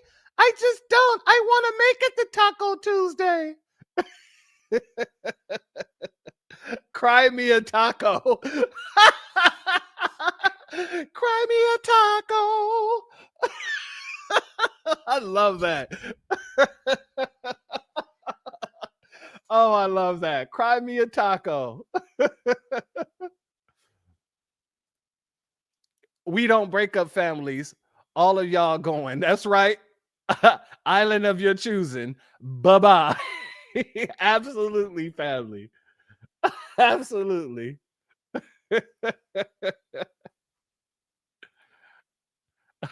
I was born by the river, Mississippi. Hey, you got to do that like Sam Cooke would say, though. I was born by the river. But these folks are going home, so crying the river would be a better option.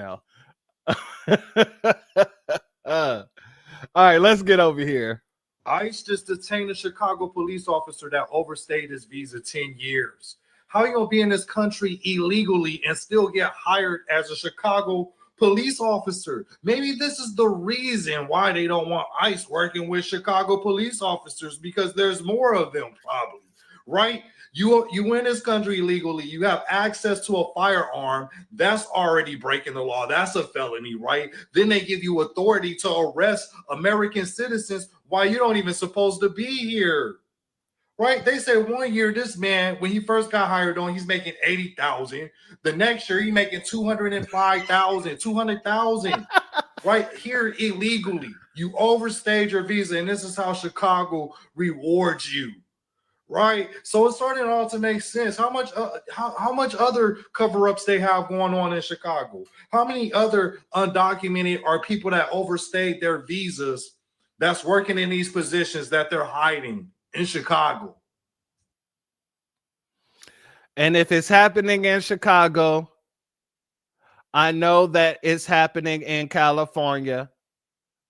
And if it's happening in California, I know it's happening in Oregon. If it's happening in Oregon, I know it's happening in New York. If it's happening in New York, it's happening in Michigan. If it's happened, well, not Michigan, Minnesota, excuse me.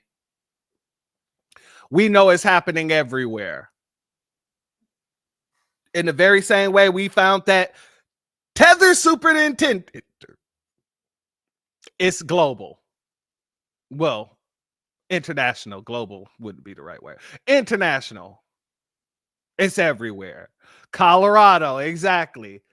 All the blue states, I can guarantee you, most likely, if it's happening in one, it's happening all of those blue states. Hell, and maybe even in some of the reds.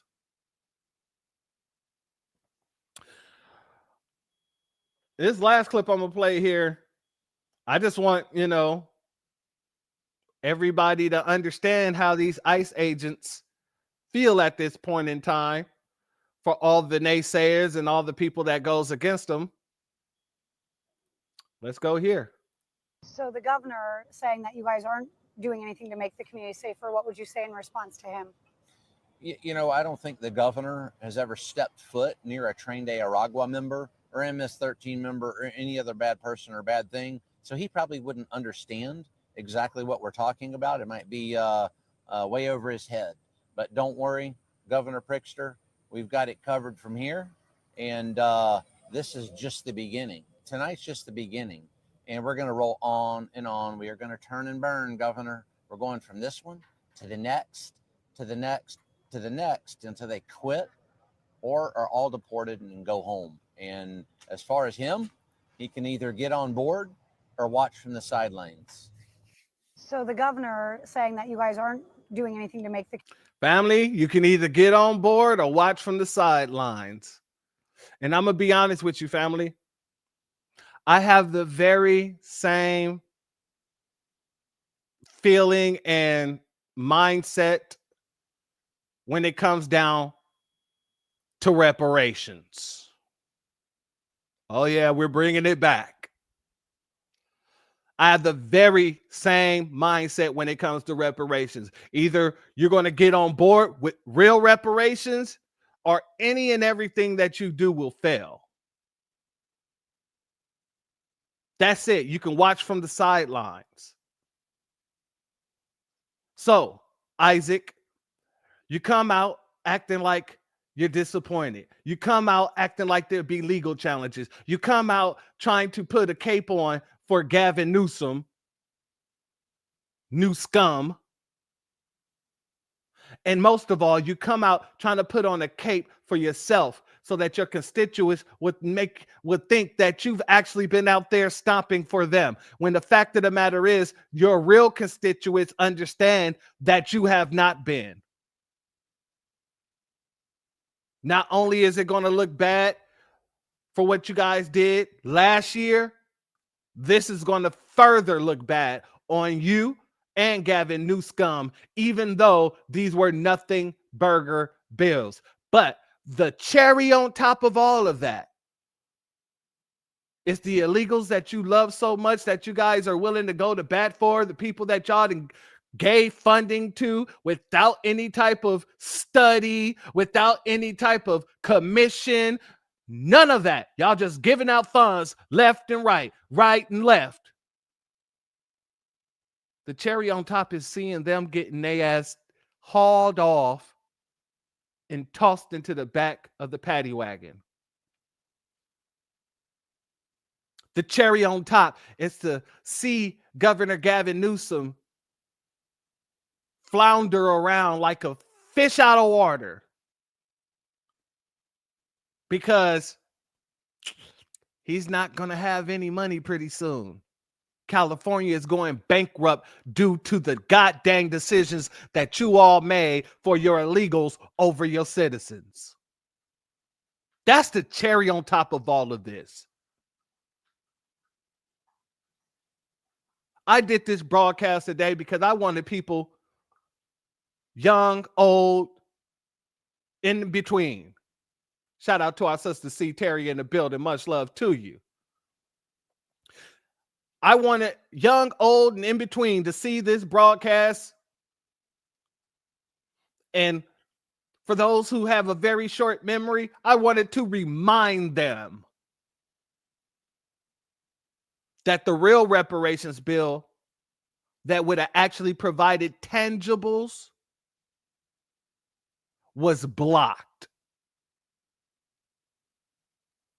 While you guys are putting billions of dollars into a bunch of non-tax paying illegals.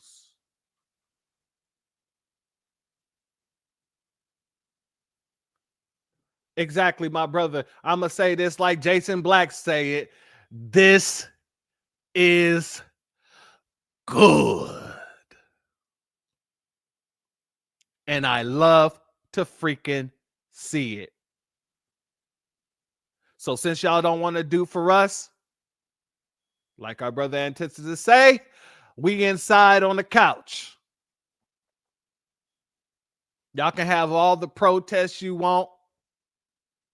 You can have all of the illegals crying and screaming, putting on the waterworks. You can bring out their children saying, our daddy was taken out by a mean old agent with a mask on. And all I'm going to say to them is that your father shouldn't have broke the law.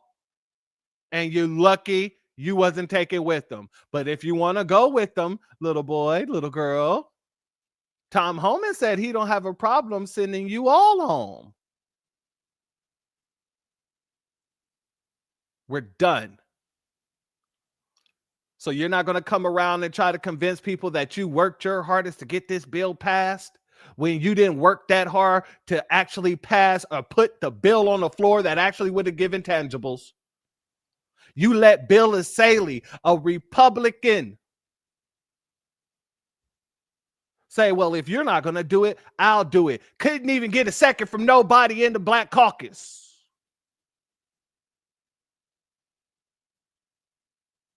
We're not here to play any games with you. We're fighting for our future and the future of our future and the future of that future. So you could take your shiny melon and shove it sideways straight up Gavin Newsom's ass. Everything else is uncivilized. And in the words of our good sister, Angelic, we got to cue the music. Yeah, problem. Yeah, that's just not my problem. No. That's it. That's all. Y'all want to do all these no king protests and all this other stuff while ignoring what's needed for your Black constituents, your foundational Black Americans? Well, guess what? We're going to do the same thing that we've been doing, and we're going to tell your dumb ass to get somebody else to do it. While we sit on the couch, eat our popcorn, and watch the Democratic Party fall by the wayside. Burn, baby, burn. Because at the end of the day, if you won't do for us, we won't do for you. And if you have disdain towards us because we're forcing you to do your damn job, fuck him, goddammit, and fuck anybody with his ass. Yeah. let me be very clear on that. But with that being said, family and friends, if you're not subscribed, go ahead and hit that subscribe button along with the notification bell so you can be notified whenever videos like this drop. Please make sure you're hitting that like and share button so we can beat up the algorithm. Make sure we get this message out to the ears that need to hear. And if you have not done so yet, please click the link in the description. Go to change.org and put your signature on the petition for reparation. As well, click the link in the description. Go to Telegram and make sure that you're a part of the Telegram fam over there so that whenever I go live, I can send out notifications to circumvent YouTube's goddamn shadow banning. Before we get up out of here, though, introducing the B1 Rolodex, the easiest way to search for and support FBA and B1 businesses. Hundreds of entries from the Black grassroots for the Black grassroots. Free to use, free to download, constantly updated. Trouble navigating the document? Try using the map version. Notice a business missing? Use this simple Google form to submit an FBA or B1 business. Also submit anti-Black businesses, which are now being collected in that last tab. Find resources, contact numbers, and much more using the second tab. All the info you need to start practicing group economics today. Go to blacktruthunited.com. That's blacktruthunited.com. a certified B1 salute to our brother Antithesis.